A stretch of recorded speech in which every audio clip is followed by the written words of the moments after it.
करते हैं, देखें जरा, है ना, कुछ मजेदार, थोड़ा क्लास के ब्लैक ग्रीन बोर्ड जैसा लगता है।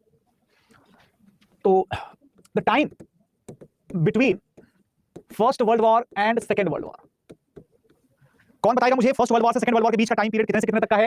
दोस्तों आप सभी ने देखा होगा कि 1919 से लेकर के 1939 के बीच का ये जो ड्यूरेशन है, ठीक है ना, आप सोच के देखिए जरा। मुझे लगता है कि ह्यूमन हिस्ट्री के अंदर मॉडर्न हिस्ट्री एक ऐसा टाइम पीरियड है जहां पर कि विदिन 20 इयर्स, 20 साल के भीतर पूरी दुनिया का नक्शा, पूरी दुनिया का जो है एक है ना अप्रोच है towards the humanity, towards the ideology, सारी चीजें विदिन 20 इयर्स पूरी तरीके से बदल जाएंगी, पूरी तरीके से। करेक्ट? इसमें अगर देखें दोस्तों तो मेन जो चीजें हैं बस उसी को हमें हाईलाइट करना है। छोटे छोटे बहुत सारे फैक्ट्स आपको क्लास के पीपीटी में, क्लास के कंटेंट में आपको मिलेंगे। आई विल सजेस्ट कि आप उसे एक एक लाइन याद करने की कोशिश मत करिएगा। जितना मैं आपको बताऊंगा एग्जाम के लिए उतना ही इंपॉर्टेंट है। और वर्ल्ड हिस्ट्री का कंटेक्स्ट जो है आप ऑलरेडी समझ चुके हैं कि ये जमाना किसका चल रहा है दोस्तों। नेशनलिज्म का जमाना चल रहा है। नेशनलिज्म के बाद फिर किसका जमाना होगा? नेशनलिज्म के बाद फिर जमाना होगा ग्रुप्स का। ग्रुप्स यानी कि मल्टीलैटरलिज्म या मल्टीपल ग्रुप्स का जमाना होगा, जिसको हम कहते हैं कोल्ड वॉर। और कोल्ड वॉर खत्म होने के बाद किसका दौर आएगा? कोल्ड वॉर खत्म होने के बाद फिर दौर आ जाएगा ग्लोबलाइजेशन का। किसका? ग्लोबलाइजेशन का दौर आ जाएगा। ठीक है ना? तो ये वर्ल्ड हिस्ट्री में अलग अलग कंटेम्पररी पीरियड्स में अलग अलग प्रायोरिटी एरा जो है वो चलते हैं। हम लोगों ने देखा था कि जर्मन और इटालियन इंटीग्रेशन से, ठीक है ना, जर्मन और इटालियन इंटीग्रेशन से नेशनलिज्म का एक दौर शुरू होता है। और नेशनलिज्म का वो जो दौर है वो चलता है अल्टीमेटली कितने हाइट तक जाता है? उसका पीक पॉइंट होता है वर्ल्ड वॉर। कौन सा? वर्ल्ड वॉर 1 उसका पीक पॉइंट है। लेकिन वर्ल्ड वॉर 1 अकेला नहीं हुआ। वर्ल्ड वॉर 1 में ऐसी बहुत सारी बातें, ऐसी बहुत सारे इंसिडेंट्स, ट्रीटीज होते हैं जिसकी वजह से हमें सेकंड वर्ल्ड वॉर का भी सामना करना पड़ता है। So can somebody tell me exactly कि ऐसी कौन सी ट्रीटी थी वर्ल्ड वॉर में, वर्ल्ड वॉर 1 में, which was probably the most responsible treaty for the onset of the second world war? Tell me the answer everyone. Sir China में कोई revolution नहीं हुई क्या? सिलेबस में चाइनीज रिवॉल्यूशन ही नहीं है, क्योंकि हमें उससे मतलब नहीं है फिलहाल। पहले ये पूछता था, ऑप्शनल्स में अभी भी पूछता है, जीएस में उतना स्कोप नहीं है ना, इसलिए। बहुत अच्छा, सभी ने आंसर दिया, बहुत बढ़िया, है ना। बिलाल ने आंसर दिया है, राहुल ने, Prabhakar, Anshu and Akshil, everyone right. Treaty of Versailles, सबको पता है कि ट्रीटी ऑफ वर्साई। तो दोस्तों इस पूरे टाइम पीरियड में हम ये कह सकते हैं कि ट्रीटी ऑफ वर्साई से लेकर के और कहां तक चलेगी बात?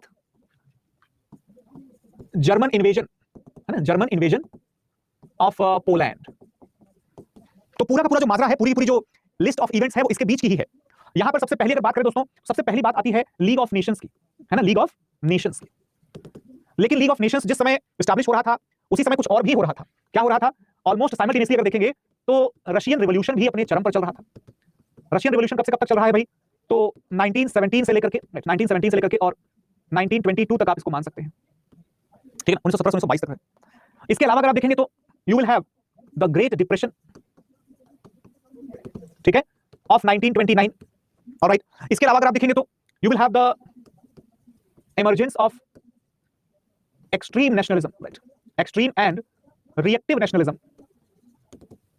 नेशनलिस्ट आइडियोलॉजीज, जिसमें अगर आप देखें तो दो तरीके की आइडियोलॉजीज नजर आती है। नंबर एक आपका फासिज्म, जो कि इटली में होता है। नंबर 2 है आपका नाजिज्म, राइट, जो कि जर्मनी में होता है, ठीक है।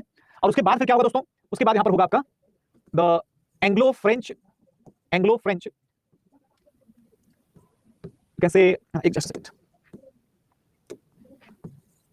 अपीजमेंट ऑफ जर्मनी, ठीक है। तो यही कुछ घटनाएं हैं जिसके बारे में हमें जानना है। तो लीग ऑफ नेशंस आप सब जानते हैं कि 1920 का प्रोडक्ट है और ये 1970 से 1922 तक का है। और emergence of the extreme and reactive nationalism जो है दोस्तों ये 1930s का जो डिकेड है। और उसके बाद फिर यहां पर ये सब पूरा 1930s का डिकेड है। तो 1920s में ये सारी चीजें होती हैं और ये हो गया आपका 1920s, ये हो गया आपका 1930s, ठीक है, इस तरीके से। Sir, I realize something. Nationalism is important because it is necessary to save the nation and take it forward. Most humans are dumb. Their free will can become the reason for destruction of the group of people, and that's why left wing hates it and irrational behavior of the non-nationalist people leads to nationalists become authoritarian. Exactly. बहुत बढ़िया. Very good, Aditya. Nationalism is like loving your family and having that courage and spirit of doing anything for your family. But leftism, right? Leftist ideas basically which promote the individual, individuality over the group identity. So therefore, the leftist ideas, of course, the individualistic people, they hate the family as an institution, and eventually it is always better to have a familial support or a familial backing behind you if you are a human being, because humans are essentially social creatures. However, the extreme affiliation to your family also becomes a hindrance, especially when the family needs an overhaul but you are not doing so. And why? Because you do not think that your family needs any type of change. So basically that's exact you can say comparison, Aditya, and so it's a very wonderful observation that you have made. Thank you so much. That's a very good thing. ठीक है, तो यहाँ पर आदित्य ने ये कहा कि आदित्य का कहना है कि भाई अच्छा हिंदी में भी बोल दीजिए सर जी। अरे मालिक अभी तक हिंदी में ही बोल रहे थे, है ना, ये इंग्लिश में लिखा हुआ है क्योंकि तब मैं बोलूंगा हिंदी में, ठीक है। तो बेसिकली यहाँ पर अगर आप देखें हम लोगों ने क्या देखा कि भाई आदित्य का कहना है कि राष्ट्रवाद जो है वो एक बहुत महत्वपूर्ण तत्व है जिसकी आवश्यकता देश को बनाने के लिए, देश को आगे ले जाने के लिए है, ठीक है ना। लेकिन अक्सर जो वामपंथी हैं, जो व्यक्तिगत स्वतंत्रता के या फिर सामुदायिक स्वतंत्रता के तुलनात्मक रूप में व्यक्तिगत स्वतंत्रता का ज्यादा समर्थन करते हैं, ऐसे में वामपंथियों के द्वारा राष्ट्रवाद को अगर घृणा की जाती है तो यह अपरिहार्य ही है। और इसी वजह से, इसी कारणवश अगर हम देखें तो राष्ट्रवाद जो है अधिकांशतः पूरे इतिहास में एक विवाद का विषय बन जाता है। ठीक है, गॉट इट। तो रंजीत, उम्मीद करता हूं कि आपको समझ में आ गया होगा। बाकी रंजीत जी के अलावा जितने भी स्टूडेंट्स हैं, आप सभी से मैं एक बार, है ना, 2-3 क्लास बीत जाने के बाद मैं फिर से आपको रिमाइंडर देना चाहता हूं कि लैंग्वेज पर काम आप लोगों को करना होगा बजाय कि मुझे। ठीक है, क्योंकि एग्जामिनेशन में आपको हिंदी और इंग्लिश दोनों भाषाओं में कंपलसरी पेपर आपको पास करना पड़ेगा if you belong to a Hindi speaking state. ठीक है, if you belong to non Hindi speaking state तो आपको उस स्टेट की भाषा जो आपने सेलेक्ट की होगी और इंग्लिश, ये कंपलसरी पेपर होते हैं दोस्त। एंड ट्रस्ट मी, ठीक ठाक होते हैं। मतलब if you are not comfortable in language ना तो प्रॉब्लम कर देगा आपको। ठीक है, तो इसीलिए थोड़ा सा वर्क करिए अपने लिंग्विस्टिक स्किल्स के ऊपर। हिंदी इंग्लिश दोनों भाषाएं कम से कम इतनी तो हो कि सब्जेक्ट अगर बाई चांस दूसरी वाली भाषा में भी करना पड़ जाए तो आप कमजोर ना लगे किसी से। Anyways, all of you got the basic idea और द बेसिक क्रोनोलॉजिकल सेग्रीगेशन, समय के अनुसार थोड़ा सा जो विभाजन होता है विभिन्न घटनाओं का। आई होप कि आप सभी को समझ में आ गया होगा। ठीक है ना। अब अगर देखें इसके आगे, सबसे पहले हम लोग बात करेंगे रशियन रिवॉल्यूशन के बारे में। रूसी क्रांति दोस्तों दुनिया के सबसे महत्वपूर्ण, सबसे सिग्निफिकेंट इवेंट्स में से एक मानी जाती है। जरा मुझे बताइएगा, tell me everybody those who have studied the modern history, जिन्होंने मॉडर्न हिस्ट्री पढ़ा हुआ है, भारत के कौन से ऐसे स्वतंत्रता सेनानियों का ग्रुप या फ्रीडम फाइटर्स का कौन सा ऐसा ग्रुप था जो आइडियोलॉजिकली रशियन रिवॉल्यूशन से बड़ा इन्फ्लुएंस था, बहुत प्रभावित था? बताइए मुझे, tell me the answer quickly. Suraj कहते हैं इंडियन नेशनल आर्मी, बिल्कुल गलत। सबसे ज्यादा कौन प्रभावित था? नेहरू, सीपीआई। रमाकांत जी कहते हैं सीपीआई, ठीक है, एग्री कर लेते हैं। किसी के मन में भगत सिंह का नाम क्यों नहीं आया? भगत सिंह का नाम किसी के मन में क्यों नहीं आया? Hindustan socialist Republican association, HSRA, Bhagat Singh के फांसी के ठीक पहले उनकी अंतिम पढ़ी हुई किताब जो है वो लेनिन की बायोग्राफी थी। किसकी बायोग्राफी थी? लेनिन जो है, व्लादिमीर लेनिन, जो कि रशियन रिवॉल्यूशन के लीडर हुआ करते थे, ध्यान रखिएगा। ठीक है ना। तो भारत में सबसे ज्यादा जो आइडियोलॉजिकल सिमिलैरिटीज या ideological inspiration, I would say, वैचारिक प्रेरणा का स्रोत जो है, ठीक है ना, अगर वो रशियन रिवॉल्यूशन ने काम किया किसी के लिए तो भारत के क्रांतिकारियों के लिए क्या बात कर। देखो, यूपीएससी ऐसे क्वेश्चंस पूछ करके आपको प्रीलिम्स एग्जामिनेशन में पता भी नहीं चलेगा कि वर्ल्ड हिस्ट्री का क्वेश्चन है कि मॉडर्न हिस्ट्री का क्वेश्चन है, और आपको कंफ्यूज कर देगा। जब मैं कहता हूं कि सुभाष चंद्र बोस, या मैं कहता हूं कि जवाहरलाल नेहरू, या फिर मैं ये कहता हूं कि कम्युनिस्ट पार्टी,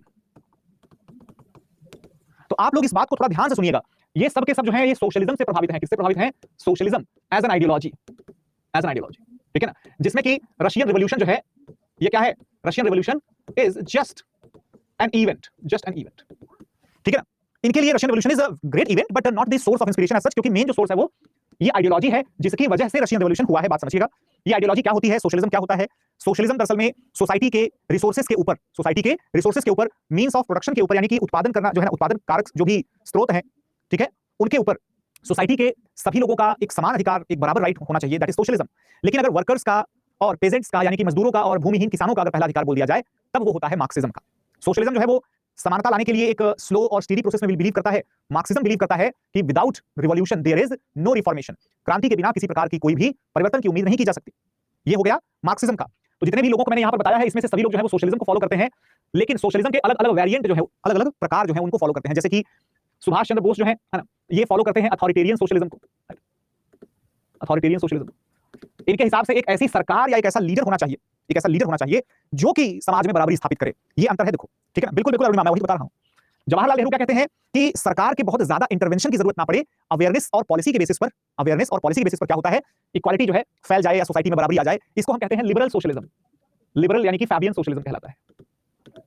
और कम्युनिस्ट जो है, भारत में कम्युनिस्ट कहते हैं कि वो गोली चला करके, क्रांति करके और सत्ता को उखाड़ फेंकेंगे, उससे आएगी समाजवाद, उससे आएगी बराबरी। इसे कहते हैं, है ना, आपका एक्सट्रीम, या इसको हम कह सकते हैं सीधा मार्क्सिस्ट सोशलिज्म। ठीक है, मार्क्सिस्ट सोशलिज्म। ऑलराइट, तो ये जो है ना अलग अलग तरीके के सोशलिज्म, ये कोई ऑफिशियल कैटेगरी नहीं है, ये बात याद रखिएगा। मैं सिर्फ आपको समझाने के लिए एक एग्जांपल दे रहा हूं कि सोशलिज्म तो ये सभी लोग फॉलो कर रहे हैं, लेकिन वेरिइंग डिग्रीज ऑफ सोशलिज्म, अलग अलग स्तर के सोशलिज्म की आइडियोलॉजी को फॉलो कर रहे हैं। ठीक है ना, जिसका नतीजा क्या निकलता है? इसका नतीजा ये निकलता है कि जब रशियन रिवॉल्यूशन होगा तो कुछ लोगों के लिए ये एकमात्र सबसे बड़ा एग्जांपल बन जाएगा, कुछ लोगों के लिए ये सिर्फ एक महत्वपूर्ण इवेंट है जिससे सीख करके आगे के कुछ बातों का हमें बेनिफिट हो सकता है। ठीक है, तो दोस्तों ऐसे में जो नौजवान थे, जो यंगस्टर्स थे ना, जो यंग रिवॉल्यूशनरीज थे, young revolutionaries like Chandrashekhar Azad, like Sukhdev और राजगुरु, ठीक है, पीएल कपूर, या फिर जुगेंद्र नाथ, बहुत सारे लोग थे। और आप सबने इनका नाम तो सुना ही होगा, मेरे ख्याल से भगत सिंह के नाम से कोई ना परिचित हो ऐसा तो हो ही नहीं सकता। ठीक है, तो इन सभी लोगों को, राइट, इन सभी लोगों को आप जानते हैं लगभग, ये सब के सब यंग रिवॉल्यूशनरीज थे। और ये जो है दोस्तों इंस्पिरेशन लेते थे, किससे इंस्पिरेशन लेते थे? एक ऐसी घटना से जो उनके आंखों के सामने न्यूज में आती थी, उनकी आंखों के सामने जब वो पढ़ते थे स्कूल में, तब उनको सुनाई जाती थी, देखो ऐसा ऐसा हो गया, रशिया में कितना बदलाव आ गया। उनके जानते हुए समय में ये चीजें हो रही है। जैसे आज का बच्चा 10-12 साल का, 15 साल का बच्चा है, उसको पता चल रहा है कि इजराइल और फिलिस्तीन का क्या मुद्दा है, ठीक है ना, इजराइल और फिलिस्तीन का क्या मुद्दा है। तो उसी तरीके से भगत सिंह, बटुकेश्वर दत्त, यशपाल, ठीक है ना, और जितने भी क्रांतिकारी थे साथ में, सबको पता चल रहा था, कि रशियन रिवॉल्यूशन क्या है, रशिया में क्रांति किस चीज की हो रही है, ठीक है। क्वेश्चन है कि सर मार्क्सिज्म और कैपिटलिज्म सेम ही है ना? बिल्कुल, दोनों इतना ही सेम है जितना कि नॉर्थ पोल और साउथ पोल, ठीक है। तो सूरज जी, दोनों में उत्तरी ध्रुव और दक्षिणी ध्रुव के जितना अंतर है, ठीक है, मतलब अगर हम एक इस तरफ तो दूसरा उस तरफ, बिल्कुल एक्सट्रीम है दोनों भाई, एक्सट्रीम है, बिल्कुल कोई फर्क नहीं है, सॉरी कोई सिमिलरिटी नहीं है। तो रशिया में रिवॉल्यूशन की जो कंडीशन आई थी दोस्तों, आप लोगों को याद होगा कि जब हम लोग पढ़ रहे थे emergence of Japan as a nationalist country या emergence of the factors leading to the First World War, उसमें हमने देखा था कि किस तरीके से जापान ने रशिया को हरा दिया था। और रशिया जो कि इतना बड़ा एम्पायर था, आपको देखना होगा, रशिया जो है दोस्तों एक काफी बहुत बड़ा देश है। आप सब देख सकते हैं जापान कहां है, जापान ये रहा छोटा सा, है ना, ये छोटा सा, और ये भी रशिया से देखो, जापान से बड़ा इलाका तो रशिया के एक सखालिन, है ना, पेनिनसुला का ही है। बाकी आप देखिए रशिया के पास कितनी ज्यादा जमीन, ठीक है, देख सकते हैं, ह्यूज, एक्सट्रीमली ह्यूज, ठीक है ना। अब होता क्या है दरअसल में कि रशिया इतना बड़ा एम्पायर होकर के, और ये है ना छोटू से, बिल्कुल नन्हे से देश उससे हार गया। तो ऐसे में दिस इज रियल और marketed projection. Of course Ramakant ji, every single map is projected here as per the, अगर हम फ्लैटिश करते हैं तो ये रियलिस्टिक आता है, अगर ये ग्लोबल होता तो ये मार्केटेड होता, ठीक है ना। तो खैर आई होप कि आप ऐसे नए टर्म्स को बीच में डाल करके कोई कंफ्यूज ना हो जाए, कोई और कुछ ना शुरू कर दे, तो प्लीज थोड़ा सा, अगर आप जानते हैं तो प्लीज उसको थोड़ा सा इग्नोर करें, ठीक है ना। But yes it's good thing, देखा नहीं, ये कुछ नहीं है, ये सब आप लोग ज्योग्राफी में पढ़िएगा, ठीक है, ज्योग्राफी में पढ़िएगा, ये हिस्ट्री की बात हम लोग नहीं करेंगे यहाँ पे, ठीक है। एक क्वेश्चन आया हुआ है कि मार्क्सिज्म इज सोशलिज्म, नहीं, मार्क्सिज्म जो है is a part of, is a type of socialism, ठीक है, is a type of socialism, ठीक। I was told that Alaska was in Russia, yes you are true, it's true. दोस्तों आप देख सकते हैं कि ये सब पूरे इलाके जो है रशिया के अंदर में है, और रशिया जो है वो जापान जैसे छोटे से देश से हार गया था। ऐसा क्यों हो गया था दरअसल में? एक्चुअल में अलेक्जेंडर III जो है 1881 में रशिया के जार के पद पर बैठता है, जिसने की क्या किया, जिसने की रशिया को पूरी तरीके से ऑटोक्रेटिक, है ना, पूरी तरीके से ऑटोक्रेटिक रूल के सब्जेक्शन में रख दिया, यानी कि अगर हम देखें तो मनमानी करने पर उतारू हो गया। एक बात जरा देखिएगा, 1881 की बात हो रही है, यानी कि it was a time of modernisation of Europe. लेकिन होता क्या है, रशिया ने इसको रिजेक्ट कर दिया। रशिया ने क्या कर दिया, रिजेक्टेड, या फिर कहें कि लॉस्ट द अपॉर्चुनिटी। बात समझ में आने से लोगों को, रशिया ने क्या किया, रशिया के राजा ने अपॉर्चुनिटी लूज कर दी। उसने अपने आप को, अपने देश को जो है वो इंडस्ट्रियली डेवलप होने से, सही पूछा जाए तो दूर ही रखा। नतीजा ये निकलता है कि रशिया जापान जैसे यंग देश से भी पीछे हो जाता है। वो अपना एक एट्रोशियस रूल जो है, ऑटोक्रेटिक रूल जो है वो कंटिन्यू करता है। इतना ही नहीं, हर तरीके के जो डिमांड्स, जो मूवमेंट्स यूरोप के पश्चिमी हिस्से में चल रहे थे, सेंट्रल हिस्से में चल रहे थे, वो सारी डिमांड्स, सारे मूवमेंट्स जो है वो रशिया ने अपने यहां पर पूरी तरीके से रोक दिया, पूरी तरीके से बंद कर दिया, ठीक है। आप देख सकते हैं पॉलिटिकल प्रिजनर्स तक को जो है वो साइबेरिया जैसे कठोर जगहों पर भेजा जाने लग गया। जिनको पता नहीं हो साइबेरिया मतलब क्यों स्पेशल है, तो साइबेरिया में आपको पता होना चाहिए टेम्परेचर्स जो है, तापमान जो है दरअसल में वो 0 से भी 25, 30, 40 डिग्री तक माइनस चला जाता है। इतना खतरनाक ठंड पड़ती है। क्योंकि निकोलस का ये सपना था कि रशिया का जो साम्राज्य है, देख लो जरा, फिर से नेशनलिज्म आ गया, रशिया का जो साम्राज्य है उसे वो रशियन नेशन बनाना चाहता है। बात को जरा समझिएगा, रशियन नेशन का मतलब क्या, यूरोपियन नेशंस के डेफिनेशन को कॉपी करते हुए, जहां एक जैसी भाषा, एक जैसी संस्कृति, एक जैसा पहनावा, एक जैसा खान पान, एक जैसी आइडेंटिटी, एक जैसी नस्ल, रेसेस, ये सारी चीजें नजर आए, वैसा बनाना चाहता है रशिया को, ठीक है ना। Homogeneous Russian culture, suppressed the national groups. तो दोस्तों क्या हो रहा है, ये हो रहा है कि निकोलस, मैं इंग्लिश वाली स्पेलिंग यूज कर रहा हूं तो ठीक है ना। अभी निकोलस का नाम जब आप लोग सुनेंगे, जब आप निकोलस का नाम सुनेंगे तो ये जो है इसको एक्सट्रीम पर ले जाएगा। उसके ठीक पहले अगर देखेंगे अलेक्जेंडर भाई साहब क्या कह रहे हैं, ये कह रहे हैं कि रशियन नेशनलिज्म जो है, Russian nationalism is greater than more important than the regional nationalist aspirations. Okay everyone, regional nationalist aspirations in Russian empire. अब अच्छा, जिन बच्चों को रशियन एम्पायर का एग्जैक्ट आइडिया नहीं है, तो जरा देखिएगा, इसमें जब हम बात करते हैं रशियन एम्पायर की ना, ठीक है, रशियन एम्पायर की बात करते हैं, तो इसमें एक चीज आप लोगों को देखना चाहिए, ठीक है, जस्ट अ सेकंड। ये आप देख पा रहे होंगे मेरे ख्याल से, दिस पर्टिकुलर मैप, ठीक है ना, दिस पर्टिकुलर मैप, या फिर मैं इसको बता दूं, हाँ ये वाला मैप ज्यादा अच्छा है, ठीक है। ये वाला मैप अगर आप देख पा रहे होंगे तो इसमें आप लोगों को दिख रहा होगा कि किस तरीके से रशियन एम्पायर की जब बात होती है, रशियन एम्पायर की जब बात होती है, तो आप ये पूरा का पूरा एरिया कवर करते हैं, प्लस आप इसे भी कवर कर लेते हैं, है ना, जो कि सेंट्रल एशिया वाला रशियन इलाका है, आप देख सकते हैं दिस वन, प्लस आप एशिया माइनर वाले इलाके भी कवर कर लेते हैं, plus you have the European part as well. Actual में जो स्लाव्स रहते हैं, स्लाव्स यानी कि रशिया की जो सबसे बड़ी रेस है, उनका इलाका है ये। उनके कुछ लोग जो है वो यहाँ भी मिल जाते हैं थोड़ा बहुत, लेकिन यहाँ जो एशिया का, सेंट्रल एशिया का जो पार्ट है, इसमें दोस्तों आपको, है ना, कजाक, उज्बेक, तातार, तुर्क, okay okay, Kyrgyz, Kyrgyz, okay, Mongols, और भी ढेर सारी अलग अलग कम्युनिटीज, ढेर सारी अलग अलग रेसेस जो हैं ये रहती हैं, ध्यान रखिएगा। ओके एवरीवन, मैप में अलेक्जेंडर कहाँ रहता होगा? देखो अलेक्जेंडर ही नहीं बल्कि सारे के सारे जो रशियन एम्परर्स थे वो सब के सब जो है ना, यहाँ पर आपका जो मॉस्को शहर दिखेगा, ध्यान रखिएगा, तो मॉस्को शहर में सबके सब रहा करते थे, मॉस्को, और उसके बगल में ही आपको देखने को मिलेगा एक और शहर जिसका नाम सेंट पीटर्सबर्ग है, ठीक है ना। तो इन शहरों में मॉस्को और सेंट पीटर्सबर्ग जो है इनके सबसे बड़े शहर हुआ करते थे। यानी ये लोग बेसिकली तो यूरोपियंस ही थे, बेसिकली तो व्हाइट ही थे, लेकिन इनका एम्पायर बहुत ज्यादा एक्सटेंसिव था। ओके एवरीवन, तो ये रशियन एम्पायर का मतलब होता है जब हम बात करते हैं रशियन एम्पायर के बारे में, ठीक है। अब एक क्वेश्चन है ऋतिक का, ऋतिक कहते हैं let me ask whole doubt, अच्छा मतलब कि मैं बीच में डाउट ग्रैब कर देता हूं क्या भाई? Sir how did France and Britain use Germany as ideological buffer zone? I want to ask की आगे आधा ही डाउट आया है भाई आपका, राइट, आपका आधा ही डाउट आया है। क्रीमिया यूक्रेन नहीं था रशिया में, के गुप्ता जी, क्रीमिया और यूक्रेन की खुद की तो कोई अस्तित्व ही नहीं था, ये सब रशिया में ही थे उस टाइम पर, ठीक है, ये सब रशिया में ही थे, कोई ऐसा अलग से नहीं थे। रशिया आप ये समझ लीजिए कि मैंने कहा था ना, चाइना के ऊपर जो मंगोलिया का इलाका है सैंडविच के जैसा दबा हुआ है रशिया के, बाकी अफगानिस्तान के ऊपर से लेकर के पूरा उत्तरी ध्रुव तक, नॉर्थ पोल तक पूरा का पूरा रशिया ही रशिया है, मतलब उस टाइम की बात हो रही है, ठीक है ना, उस टाइम की बात हो रही है। ऑलराइट, अच्छा गुप्ता जी कहते हैं मैप में नहीं है, एक तो ये हाँ बताइए सर, कहां से आप कह रहे हैं कि सर मैप में नहीं है, जरा बताइए कौन से मैप से आपने देख के कहा कि मैप में Ukraine is not the part of Russia, है ना। रशिया में यूक्रेन तो छोड़ो दोस्त, रशिया में तो पोलैंड भी शामिल था, Poland was the part of Russian empire, ठीक है, ध्यान रखिएगा। इन सब चीजों को जानने समझने के लिए थोड़ा सा ना आप लोगों को बेसिक एनसीईआरटीज का सेल्फ स्टडी थोड़ा करना पड़ेगा, जरूरी है, बट अगर नहीं कर रहे हैं तो भी क्लास में ध्यान से सुन लीजिएगा, ठीक है। Yes Sania, yes. तो यहां पर देखो क्या हो रहा है कि रशिया बेसिकली एक्सेसिवली कई ढेर सारे अलग अलग नेशनलिटीज का ग्रुप था, लेकिन दोस्तों यहां पर अलेक्जेंडर थर्ड क्या करता है, वो इन नेशनलिटीज के इंडिविजुअल आइडेंटिटी को बिल्कुल इग्नोर कर देता है, सभी के ऊपर रशियन भाषा थोपेगा। हाँ जी, नेशनलिज्म की क्या पहचान होती है, एक्सट्रीम नेशनलिज्म की क्या पहचान होती है? एक्सट्रीम नेशनलिज्म की पहचान ये होती है कि हम सिर्फ अपने जो हम केंद्र सरकार, जो पावर में सरकार है, सिर्फ उसकी भाषा क्या है, सिर्फ उसकी कल्चर क्या है, उसकी आइडेंटिटी क्या है, उसी को हम थोपने पर लग जाते हैं। तो रशियन लैंग्वेज जो है ऑफिशियल लैंग्वेज बन गई, माइनॉरिटी लैंग्वेज जो है उनको जैसे पोलिश भाषा वगैरह को बैन कर दिया गया, ध्यान रखिएगा।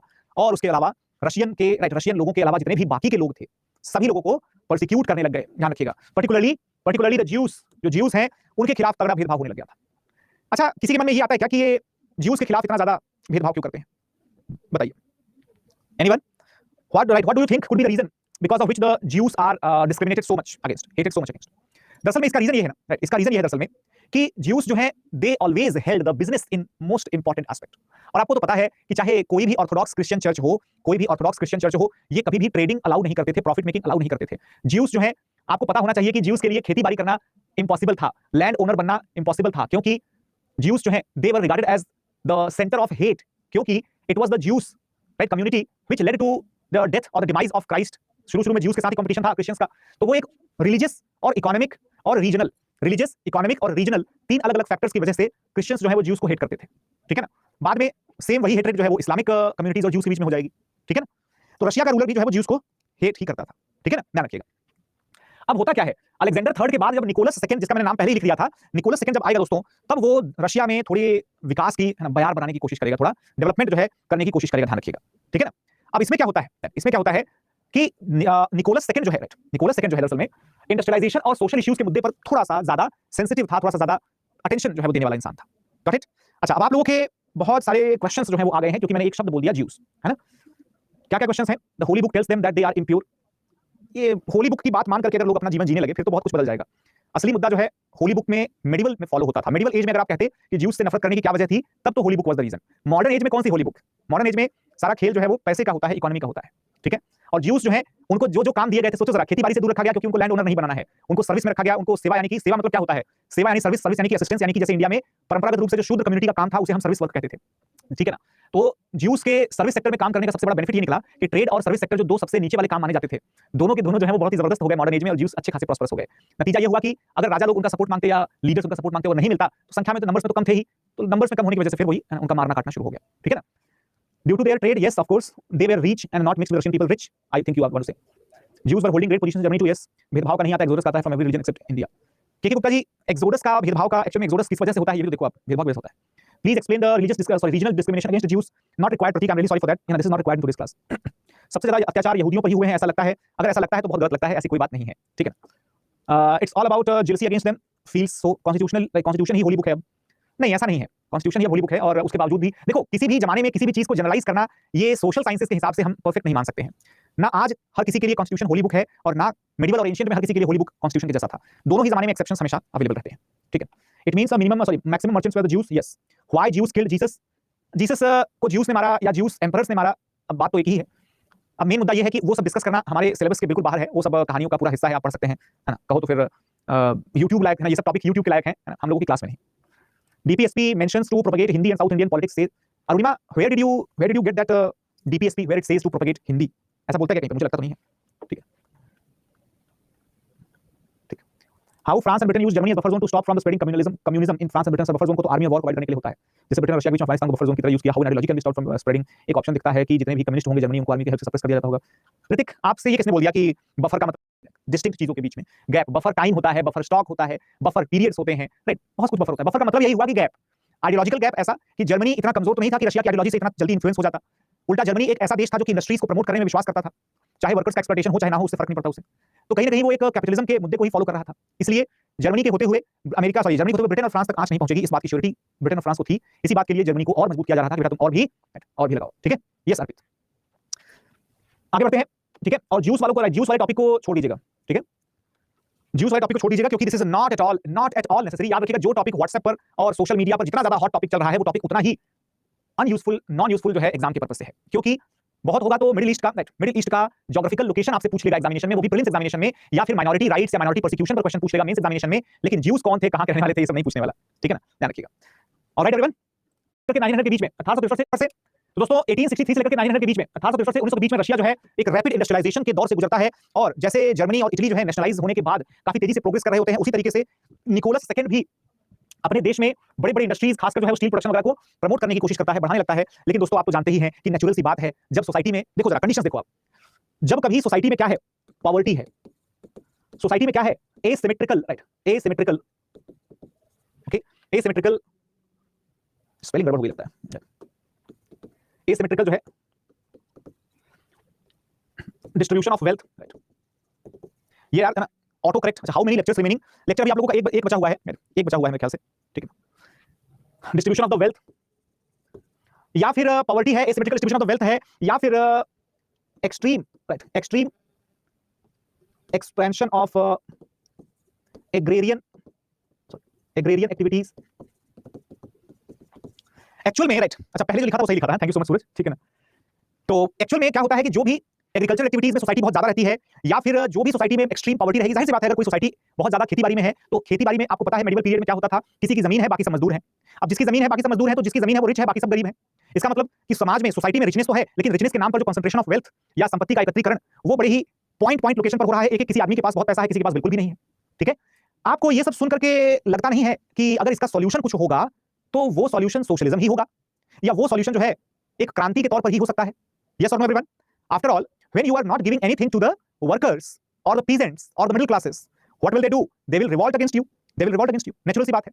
लेकिन फिर हमारे सामने एक सवाल ये भी उठता है, जो समझदार बच्चा है वो ये सवाल जरूर पूछेगा कि सर ये बताइए कि फ्रांस में तो मिडिल क्लास ने लीड किया था, तो रशिया में लेकिन लेबर और वर्कर कैसे लीड कर सकते हैं इस आंदोलन को? तो बेटा, फ्रांस में जब आंदोलन हुआ था, अवेयरनेस की वजह से हुआ था, इंटेलेक्चुअल अवेयरनेस की वजह से हुआ था, प्लस गरीबी और भुखमरी वो भी कारण थे। लेकिन आप जानते हैं उस समय फ्रांस का इंडस्ट्रियलाइजेशन वगैरह कुछ नहीं हुआ था। मतलब फ्रांस पूरी तरीके से एक सामंती प्रणाली वाला, यानी कि एक अरिस्टोक्रेटिक सिस्टम वाला किंगडम हुआ करता था। अब अरिस्टोक्रेटिक किंगडम में पढ़ा लिखा कौन होता है? मिडिल क्लास, टीचर, लेक्चरर, है ना, छोटे मोटे मर्चेंट्स, ट्रेडर्स, ये लोग होते हैं। अब यहां पर समाज में अगर कोई एक्सप्लॉइट हो रहा है, तो उनको लीड करने की रिस्पांसिबिलिटी या विद्रोह करने की रिस्पांसिबिलिटी किसकी आएगी? इन्हीं लोगों की आएगी जो लोग मिडिल क्लास में है। ठीक है ना, इन्हीं लोगों की आएगी। वहीं रशिया में आप देखिए, रशिया में शोषण या एक्सप्लॉइटेशन, उसका एहसास कब होता है? उसका एहसास तब होता है जब इंडस्ट्रियल ग्रोथ जबरदस्त होने लगती है, वर्किंग कंडीशंस बहुत खतरनाक हो जाती हैं, वेजेस, सैलरीज बहुत कम हो जाती हैं, चाइल्ड लेबर बहुत ज्यादा बढ़ जाता है। कुल मिलाकर के every problem has got its own solution. हर एक समस्या अपने समाधान के साथ ही निर्मित होती है।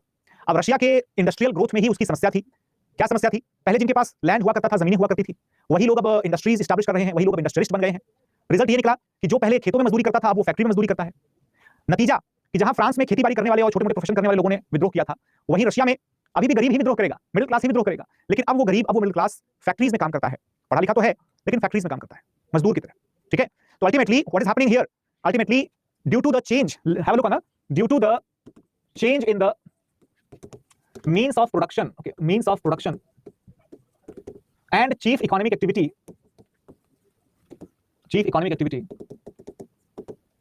the French Revolution and the Russian Revolution had different categories of participants. ठीक है, different category of participants. Alright everybody, सभी लोगों को अच्छी तरीके से समझ में आ गया ये क्योंकि इसमें आप ये भी समझ लीजिएगा कि फ्रांस में जो लोग क्रांति कर रहे थे या जिसके विचारों के मदद से क्रांति हो रही थी, रशिया की क्रांति में तो वैसे लोगों को भी अपना दुश्मन मान करके उनके खिलाफ भी क्रांति की गई। यानी कि रशिया में वो जो अनपढ़ और बिल्कुल इलिटरेट लेबर क्लास थी, जो उस टाइम पर पीजन क्लास थी, बिल्कुल इलिटरेट, उन लोगों ने सचमुच का लीडरशिप संभाल लिया। और फ्रांस में वो लोग आंदोलन का हिस्सा तो थे, बट लीडरशिप जो है वो पढ़े लिखे लोगों के हाथों में थी। ठीक है ना। इसमें दोस्तों रशिया में एक के बाद एक जो है वो बड़ी ही जबरदस्त रिवोल्यूशनरी मूवमेंट्स होने लग जाते हैं। सबसे पहले शुरुआत होती है कि ट्रेड यूनियंस की जो है वो स्ट्राइक पर बैन लगा दी जाए। ठीक है ना। जो है ट्रेड यूनियंस जो है स्ट्राइक किसी भी तरीके की नहीं कर सकते हैं, कोई भी स्ट्राइक, चाहे वो शांत से हो, उपद्रव से हो, डजंट मैटर। इसके अलावा दोस्तों रिवोल्यूशनरी मूवमेंट जो है वो जबरदस्त तरीके से बढ़ जाता है, और ये रिवोल्यूशनरी जो है दीज आर बेसिकली और these were basically inspired by the ideologies of Marx, Karl Marx. ठीक है ना। अब ये कार्ल मार्क्स जो है दोस्तों कौन है? बेसिकली कार्ल मार्क्स जो है ये एक सोशलिस्ट आइडियोलॉग है, एक सामाजिक समाज जो है वो, है ना, समाजवादी आप कह सकते हो, या मैं सोशलिस्ट को समाजवादी तो नहीं कहूंगा एटलीस्ट, बट मोस्टली है ना। आप ये कह सकते हैं कि जो समाजवाद के विचारक हैं यहाँ पर, सोशलिस्ट अगर मैं ऐसा बोलेंगे तो एक पॉलिटिकल आइडियोलॉजी ऐसा हो जाएगा, पॉलिटिकल से ज्यादा, right. Marks was more like you can say philosophical follower of that socialist idea. तो समाजवादी विचारक जो है मार्क्स, उनका ये कहना था, उनका क्या कहना था भाई कि हमें क्या करना पड़ेगा, हमें जो है अपने रूलिंग अथॉरिटी, अपने पावर को, अपनी सत्ता को जो है वो जड़ से उखाड़ के फेंक देना पड़ेगा। Got it. यानी कि दोस्तों रशिया में क्रांति सही मायने में अगर देखा जाए तो होने के पीछे जो प्राइमरी रिस्पॉन्सिबल रीजन है, जो कारण है, वो कारण है रशिया के मजदूर जनता को, पढ़े लिखे मजदूरों की जनता को, या लोअर एंड मिडिल क्लासेस को यहां पर एक बड़ा ही स्ट्रांग पॉलिटिकल और फिलोसॉफिकल सपोर्ट पॉइंट मिल गया था। ठीक है ना। किसके तरीके पे या किसके तौर पर? कार्ल मार्क्स के तौर पर। और सबसे बड़ी बात, रशिया के जो मार्क्सिस्ट थे दोस्तों, ये थोड़ा सा आपस में भी डिस्प्यूट रखते थे। यार ये तो कॉमन सी बात है, आप देश के लिए भला सोच रहे हो, अब देश का भला मैं अलग तरीके से सोच सकता हूं, आप अलग तरीके से सोच सकते हैं, दो तीसरा जो है अलग तरीके से सोच सकता है। हाँ कि ना? गलत कह रहा हूं क्या? देश का भला सोचने के लिए अलग अलग तरीके अपनाते हैं, तभी तो पॉलिटिक्स में पक्ष और विपक्ष होते हैं भाई। 1903 में क्या होता है, रशिया के मार्क्सिस्ट जो है दो सेगमेंट्स में जो है डिवाइड हो जाते हैं। एक कहलाते हैं मेंशेविक, एक कहलाते हैं बोल्शेविक, राइट। एक कहलाते हैं मेंशेविक, एक कहलाते हैं बोल्शेविक्स। ठीक है। अब दोस्तों जो मेंशेविक्स होते हैं ये चाह रहे हैं कि क्रांति में आम जनता का बड़ा सपोर्ट होना चाहिए, और बोल्शेविक्स कहते हैं कि नहीं, क्रांति तो छोटे छोटे ग्रुप्स बना दिए जाएंगे, वो लीड कर लेंगे। ठीक है, वो कर लेंगे लीड। फिर आते हैं दोस्तों, अब ये मेंशेविक और बोल्शेविक में अगर हमने एक सिंपल सा डिफरेंस देख लिया हो, आप देख रहे होंगे कि फ्रांस में भी है ना जेरोनिस्ट और आपके जैकोबिन्स हुआ करते थे। भारत में जो है आप देख रहे होंगे कि नरम दल गणदल हुआ करते थे, या रशिया में आप देख रहे हैं तो यहाँ पर भी दो ग्रुप आपको नजर आ रहे हैं। अब ऐसे में मेंशेविक बोल्शेविक का जब डिस्क्रिमिनेशन होने लगता है थोड़ा सा, तो बोल्शेविक्स जो कि थोड़ा वायलेंस में बिलीव करते थे, वो जो है दोस्तों ज्यादा पावरफुल के तौर पर इमर्ज होते हैं। ठीक है, ज्यादा पावरफुल के तौर पर इमर्ज हो जाएंगे, और इनका मेन लीडर कौन रहेगा? मेन लीडर रहेगा व्लादिमीर लेनिन। व्लादिमीर लेनिन आप कह सकते हैं कि that he was the one who was the sacred bond और द कॉन्स्पिरेटर इन चीफ और the holy thread which held the Russian empire and the revolutionaries together, जिसने Russia के साम्राज्य जो है और रशिया के अंदर जितने भी राष्ट्र थे लगभग सभी को इकट्ठा एकजुट रखा, काफी अच्छे से रखा। ठीक है, वरना आप जानते हैं क्रांति के समय तो मौका रहता है ना लोगों को, क्रांति हो रही है, चलो हमारा भी मौका आ गया, हम भी अपना थोड़ा सा अलग हो लेते हैं। व्लादिमीर लेनिन, व्लादिमीर पुतिन, क्या बोल रहे हैं? Vladimir is the surname, surname नहीं है, व्लादिमीर तो फर्स्ट नाम है। अब अगर मैं ये कहूं कि किसी का नाम जो है राम है, अब राम मनोहर हो सकता है, राम अवध हो सकता है, राम प्यारे हो सकता है, कुछ भी, राइट, ऐसा कुछ। ओके ना।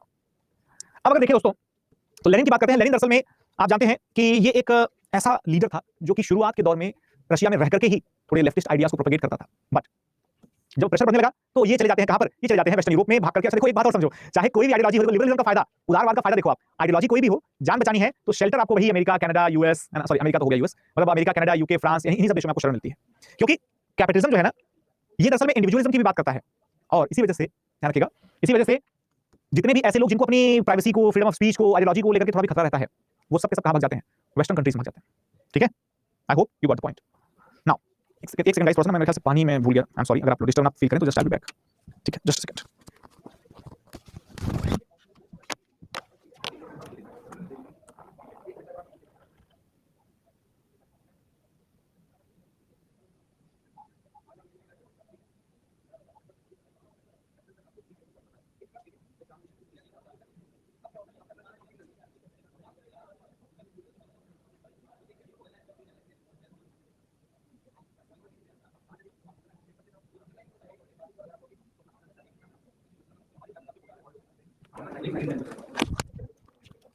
सॉरी, ठीक है।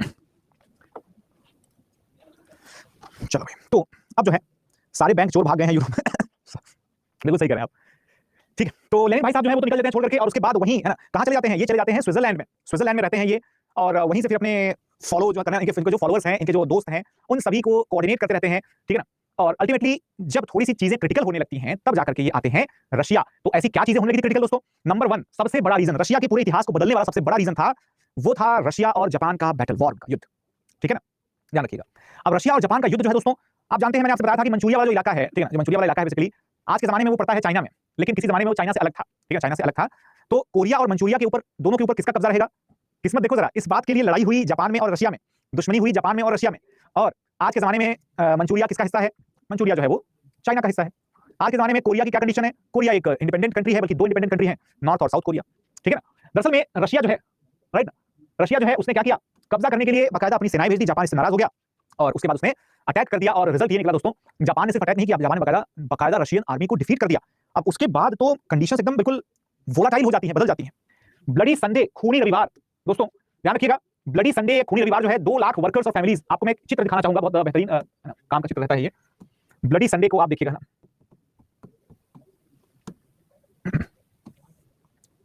ये देखिएगा, इसमें इमेजेस दी हुई होंगी। ये आदमी, हाँ, ये देखिएगा जरा, ये जो आप देख रहे हो ना, ये बेसिकली क्या है, ये दरअसल में सोल्जर्स तलवार वगैरह लेकर के पूरे खड़े हुए हैं और ये है पूरी की पूरी भीड़, पूरी की पूरी भीड़, ठीक है। अब होता क्या है दरअसल में, होता यह है कि भीड़ और सैनिक के बीच में मुकाबला अभी तक तो नहीं हुआ था। अमेरिकन रिवॉल्यूशन में 2 अलग अलग सेनाएं थी, एक जनता की नॉर्मल सेना थी, मिलिशिया जिसको कहते हैं, एक ब्रिटिश सेना थी। फ्रेंच रिवॉल्यूशन में सेना दोनों तरफ थोड़ी बहुत थी, जनता के साथ भी कुछ सैनिक मिले हुए थे, कुछ सैनिक जो है आपस में थे, वरना जनता को कोई खास रोकने टोकने वाला नहीं था। जनता एकदम बिल्कुल अनार्की फैला करके, बिल्कुल अव्यवस्था फैला करके तहस नहस कर रही थी, सब कुछ तोड़ फोड़ रही थी। लेकिन रशिया में ऐसा तहस नहस तोड़ फोड़ करने वाला सिस्टम नहीं था, ठीक है ना, ध्यान रखिएगा। अब यहां पर जब ऐसा तहस नहस और तोड़ फोड़ करने वाला सिस्टम नहीं था, ध्यान रखिएगा, तो अब इसमें क्या होता है, इसमें क्या होता है कि सेना की वजह से दोस्तों हजारों लोग मारे जाते हैं, हजारों, ठीक है ना। ऑफिशियल रिकॉर्ड्स कहते हैं कि लगभग 900 के आसपास लोगों की मौत हुई थी, लेकिन जैसे इंडिया में जलियांवाला बाग के जो इंजर्ड्स थे और जो डिसीज थे उनका नंबर अक्सर हमें अलग अलग दिखता रहता है, उसी तरीके से ये जो जनवरी के महीने में खूनी रविवार हुआ 1905 में, वो भी एक ऐसा इवेंट था जहां पर आज भी जो डेथ की संख्या है वो बड़ा वेरिएबल बताई जाती है, अलग अलग, ठीक है। अल्टीमेटली रिजल्ट क्या निकला?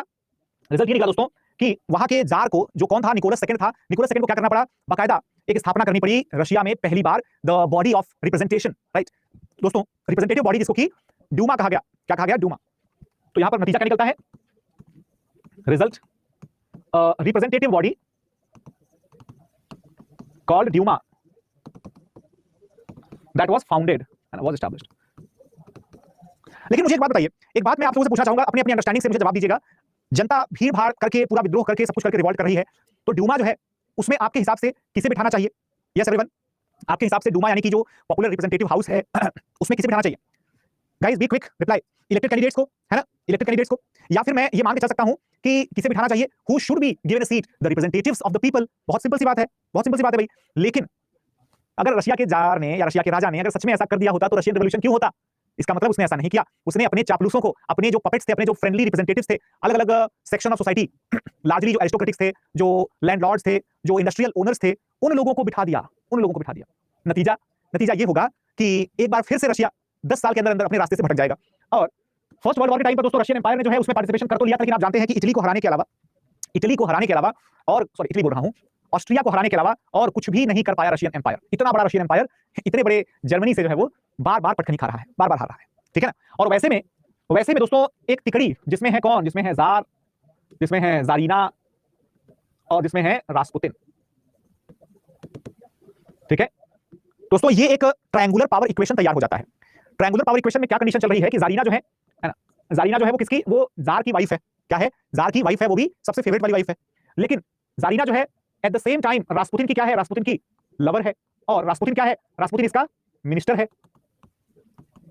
ठीक है ना, कमांडर भी था और मिनिस्टर भी था। नतीजा ये निकलता है कि अल्टीमेटली कहने के लिए तो जार है, लेकिन वास्तव में पावर किसकी है? वास्तव में जो है वो पावर है रास्पुतिन की, ठीक है, पावर है रास्पुतिन की।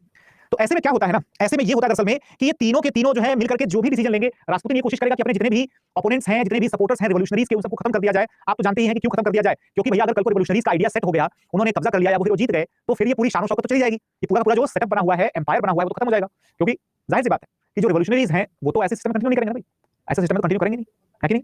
क्योंकि वो तो ऑलरेडी ही डिसाइड कर चुके थे कि हमें क्या करना है, हमें जो है अपने लिए सत्ता का परिवर्तन चाहिए, we want a change in the ruling dynamics, ठीक। तो दोस्तों इसकी वजह से फिर क्या होता है, इसकी वजह से फिर जो निकोलस और अलेक्जेंडर जो दोनों के दोनों जो कह सकते हैं कि लास्ट जार हुआ करते थे, दोनों का पीरियड, दोनों का टाइम जो है वो बड़ा ही खराब चला जाता है, बिना किसी फ्रूटफुल इंक्लूजन या इन्वॉल्वमेंट के चला जाता है, ठीक है। अब होता क्या है, अच्छा वीडियो स्टॉप कह रही हैं, KMKM कह रहे हैं, सॉरी, हाँ जी, तो किसी के लिए वीडियो स्टॉप हो गया क्या? यस और no, tell me quickly, is the video stop for someone? No no not, मतलब everybody is okay, everybody is doing good, ठीक है, सभी का ओके है, सबका ओके है, तो चलो आगे बढ़ते हैं। तो अब जो है दोस्तों फाइनली बोल्शेविक रिवॉल्यूशन आएगी, ठीक है, बोल्शेविक रिवॉल्यूशन आएगी। दोस्तों याद रखिएगा एक बात हमेशा ध्यान रखेंगे कि मार्च फरवरी मार्च 1917, फिर उसके बाद अक्टूबर 1917 और जनवरी फरवरी 1905।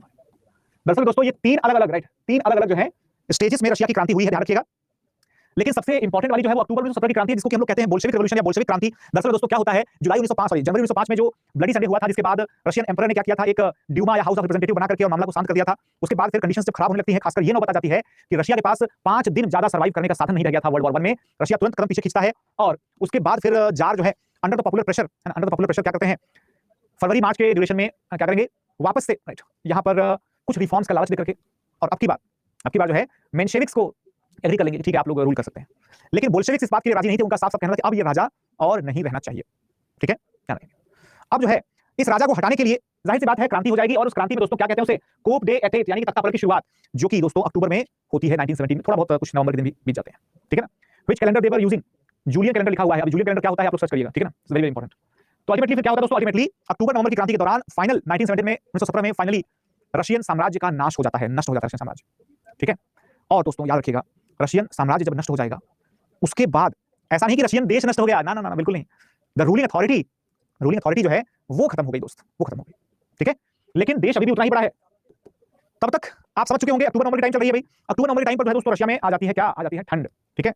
अब जब ये ठंड आ जाती है, आपको शायद पता भी होगा कि रशिया जो है राइट, रशिया जो है इसमें है ना सबसे ज्यादा जो बैटल्स जीतने का कारण रहा है वो इनकी बोन चिलिंग विंटर्स, हड्डियों को गला देने वाली जो सर्दियां हैं उसकी वजह से रशिया ज्यादातर युद्ध जीता हुआ है, ठीक है ना। अब यहाँ पर क्या होता है दोस्तों, क्रांति की घटनाओं में सबसे पहले शुरुआत कहां से होती है, मार्च से होती है, जहां पर महिला जो वर्कर्स होती हैं देश भर में हड़ताल कर देती हैं। क्यों हड़ताल कर देती हैं दोस्तों, याद रखिएगा वर्ल्ड वॉर में शामिल होने की वजह से रशिया के इकोनॉमिक कंडीशंस बहुत बुरी तरीके से डिटेरियोरेट हो रहे थे, खराब हो रहे थे। महीनों तो छोड़िए, कुछ लोगों को साल भर से बिना किसी सैलरी, बिना किसी इनकम के काम करना पड़ता था। और सोल्जर्स भी जो है यहाँ तक राजा का साथ देने के बजाय और जो क्रांतिकारी थे उनके साथ हो गए, ठीक है ना।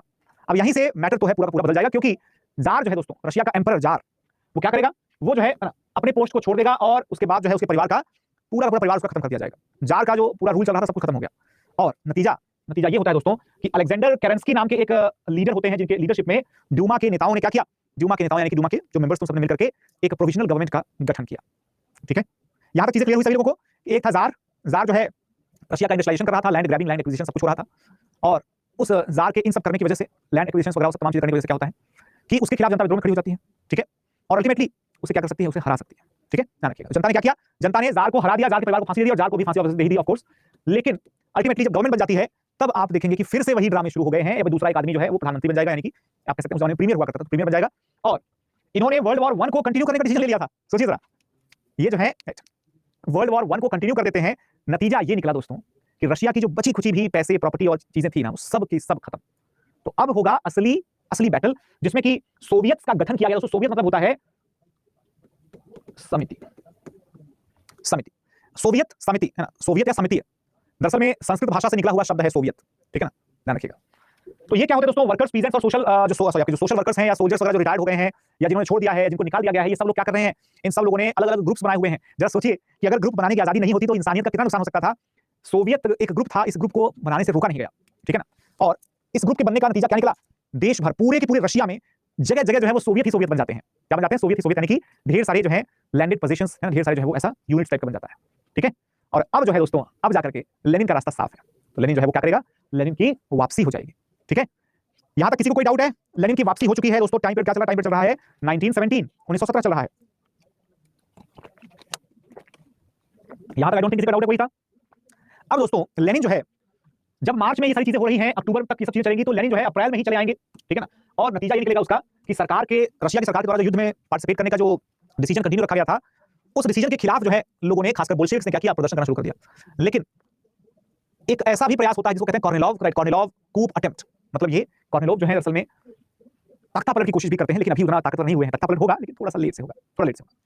दरअसल में बोल्शेविक्स ये चाहते थे कि हम लोग मिल करके सेना के साथ सेना सहित संगठन करें, और जैसे पुराने जमाने में हम लोग क्या करते थे कि जितने भी मेरा मिलिट्री वॉरियर्स थे उनको सबको एक ही ग्रुप में डाल करके और युद्ध वगैरह में देख कर ले जाते थे। अब यहाँ पर देखिएगा तो बोल्शेविक्स का यही प्लान था कि हम लोग क्या करेंगे, हम लोग जो है ना वो रिवोल्यूशनरी कमेटी बनाएंगे। हमारे पास जो है वो यंगस्टर्स तो है ही, फार्मर्स तो है ही, वर्कर्स भी हैं, सब कुछ है। तो हम लोग क्या करेंगे कि ग्रुप्स बना करके और उसके बाद पूरे देश में आर्म रिबेलियन कर देंगे, सशस्त्र विद्रोह कर देंगे। लेकिन दोस्तों आप जानते हैं कि ये सारी बातें अप्रैल 1917 की हो रही हैं, और वहां से जब बरसात तो खैर उतनी होती नहीं है, गर्मियों का सीजन बीतेगा तब जाकर के असली है ना मैटर शुरू होगा। Got it. चलो, Lenin was present in October revolution और not? Lenin would be there in Russia since April 1917 April 1917 से ही वो रशिया में रहेगा, ठीक है। विंटर पैलेस पर कब्जा, विंटर पैलेस किसका? Whose winter palace? Winter palace of Russia's tsar, Russia के जार का विंटर पैलेस है दोस्तों। Committee ordered Red Guards to seize the key government buildings, है ना। यहां पर रशिया की क्रांति भगत सिंह वगैरह को क्यों पसंद आती थी? कितना सोचो, बिल्कुल डायरेक्ट हो रहा है। क्रांतिकारी कह रहे हैं कि आप एक काम करो, आप जो है सीधा रशिया की एजेंसीज पर कब्जा कर लो, सीधा मंत्रालय पर कब्जा कर लो, रशिया के जो है आर्मी डिवीजनल हेडक्वार्टर्स पर कब्जा कर लो, ठीक है ना, या रशिया के जो है जो भी ऐसे लेजर एंड प्लेजर के प्लेसेस राजा के वहां पे सब कर लो। तो अब ये सब इलाके जो है दरअसल में दोस्तों कब्जा करना, काबू करना या कंट्रोल करना, जो भी इंस्ट्रक्शंस जनता को यानी बोल्शेविक्स को दिए गए वो सारे के सारे इंस्ट्रक्शंस उन्होंने पूरे किए, क्योंकि number was very very huge. यार 95% के आसपास जनता जो है वो अपने आप को देख रही है उसी कंडीशन में, तो क्यों नहीं सपोर्ट करेंगे? जाहिर सी बात है सपोर्ट करेंगे, ठीक है। और उसके बाद फिर धीरे क्या होगा, उसके बाद धीरे हम लोग क्या करेंगे, टेक ओवर कर लेंगे, यानी कैसा कौन कह रहा है, ऐसा कह रहा है, ठीक है ना, रशिया का जो जनता का लीडर है व्लादिमीर लेनिन, ठीक है, भीड़ का लीडर। ऑलराइट, आगे बढ़ते हैं। लेनिन का नेतृत्व, जनता का लीडर कौन? लेनिन, उस टाइम पर वही था रशिया में, ठीक है। 26 अक्टूबर से लेनिन जो है दोस्तों सेकंड कांग्रेस ऑफ सोवियत को अरेस्ट करना शुरू किया था, और अल्टीमेटली क्या होता है, अल्टीमेटली जो है काउंसिल ऑफ पीपल्स कमीशन, या फिर है ना आप कह सकते हैं कि लोक लोक परिषद आयोग, ऐसा हिंदी में नाम कई बार लिखा आता है, लेकिन आपको यही लिखना है काउंसिल ऑफ पीपल्स कमिशनर्स। तो इन्होंने क्या किया, इन्होंने बेसिकली लेनिन ने एक ग्रुप बना दिया, या लेनिन के सपोर्टर्स ने ग्रुप बना दिया जिसका हेड कौन है? लेनिन था, ध्यान रखिएगा। इसके अलावा बोल्शेविक्स जो है दोस्तों रशिया के पुनर्निर्माण में जो है पूरे तरह से योगदान देते हैं, ध्यान रखें। कुल मिलाकर के यहाँ इवेंट्स जो हम लोग पढ़ने की कोशिश करते हैं कई बार कि यहाँ पर क्या हुआ, वहां पर क्या हुआ, है ना, कौन लड़ा, कौन हारा, कौन जीता, जस्ट तो ऐसे में इवेंट्स याद करने की बजाय आई वुड से कि आप लोगों को फ्लो याद होना चाहिए। फ्लो मतलब कि पहले क्या हुआ, तो पहले जो है वो रशिया का एक राजा था जिस समय इंडस्ट्रियलाइजेशन चल रहा था, उस समय उसने इग्नोर मार दिया। उसके बाद दूसरा वाला राजा आया तो वो इंडस्ट्रियलाइजेशन को कैच करने के चक्कर में जरूरत से ज्यादा इंडस्ट्रियलाइजेशन करवाने लग गया, ठीक है ना। अब होता क्या है ऐसे में कि जब जरूरत से ज्यादा इंडस्ट्रियलाइजेशन होता है तो लोगों का प्रोटेस्ट होगा, वर्कर्स का, पीजेंट्स का, फार्मर्स का, सभी का होगा, इवन मिडिल क्लास भी जो है वो भी थोड़ा बहुत प्रोटेस्ट करेगा, जाहिर सी बात है। अब ऐसे में सबसे ज्यादा वोकल जो प्रोटेस्ट था, ठीक है, वो प्रोटेस्ट जो है it was led by Vladimir Lenin. Lenin अब एक तगड़े आदमी है भाई। लेनिन कहते हैं कि अच्छा, ये मार्क्स की बातों को फॉलो करते हैं, ये कहते हैं कि हमें अगर सत्ता परिवर्तन चाहिए तो खुद से करना पड़ेगा, उखाड़ के फेंकना पड़ेगा, विद्रोह, क्रांति, वायलेंस, ये इनकी फिलॉसफी है। लेकिन अल्टीमेटली होता क्या है कि वही विद्रोह, क्रांति और वायलेंस रशिया के लोगों के लिए सहारा बन जाता है, वेपन बन जाता है, और रशिया के लोगों ने क्या किया, उस पूरे मैटर को क्लोज कर दिया। 3 अलग अलग टाइम पर क्रांति हुई है, जनवरी 1905, ठीक है, उसके बाद फिर फरवरी मार्च 1917, अब उसके बाद अक्टूबर 1917, ठीक है, डन है सभी का। अब बोल्शेविक रिवॉल्यूशन के परिणाम क्या है, द रिजल्ट्स। देखिए भाई, बोल्शेविक रिवॉल्यूशन जो हुआ है ये हुआ है on the principles of socialism, ठीक है, सोशलिज्म। अब सोशलिज्म जो है दरअसल में आप जानते हैं कि रीडिस्ट्रीब्यूशन ऑफ रिसोर्सेज को प्रायोरिटाइज करता है,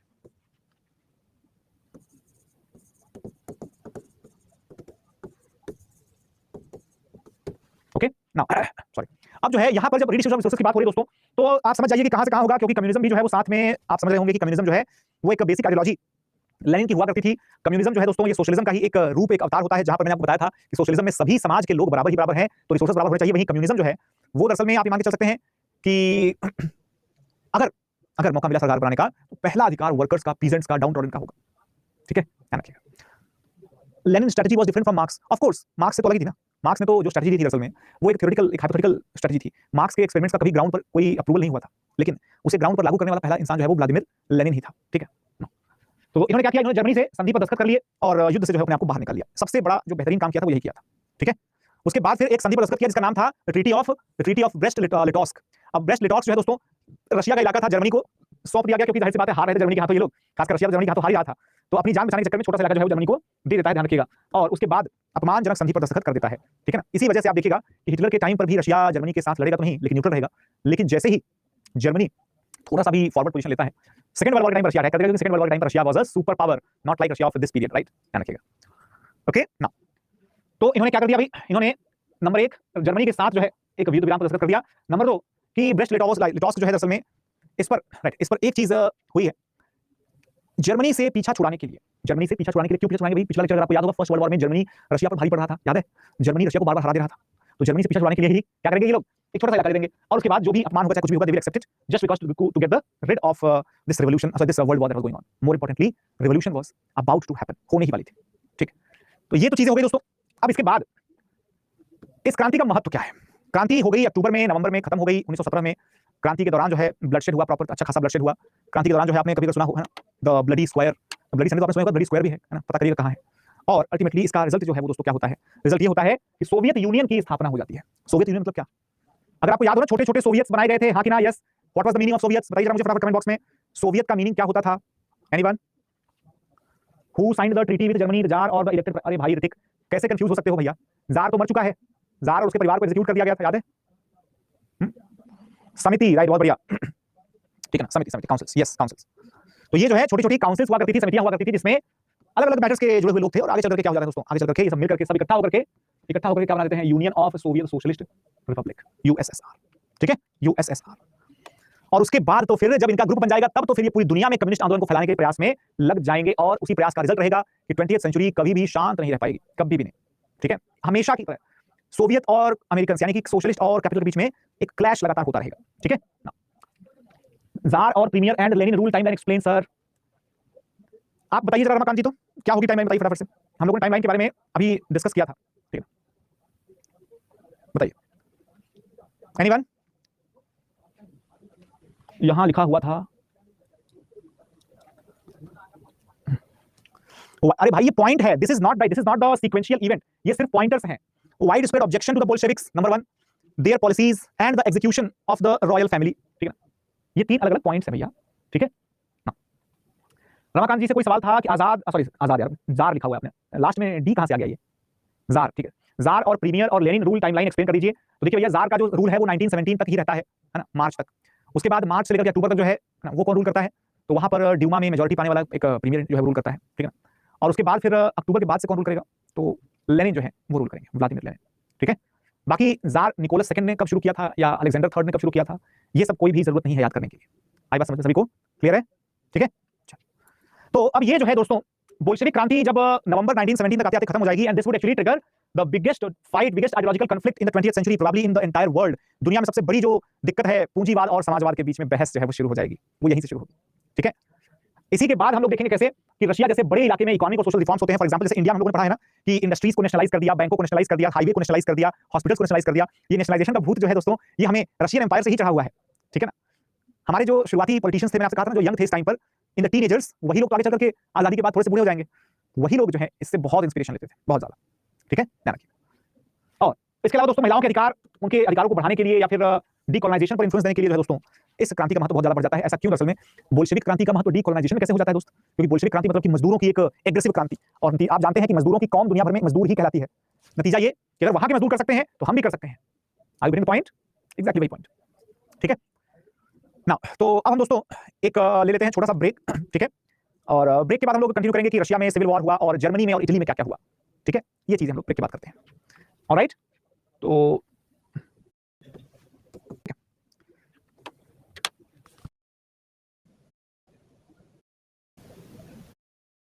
कौन सकते हैं कि ठीक है,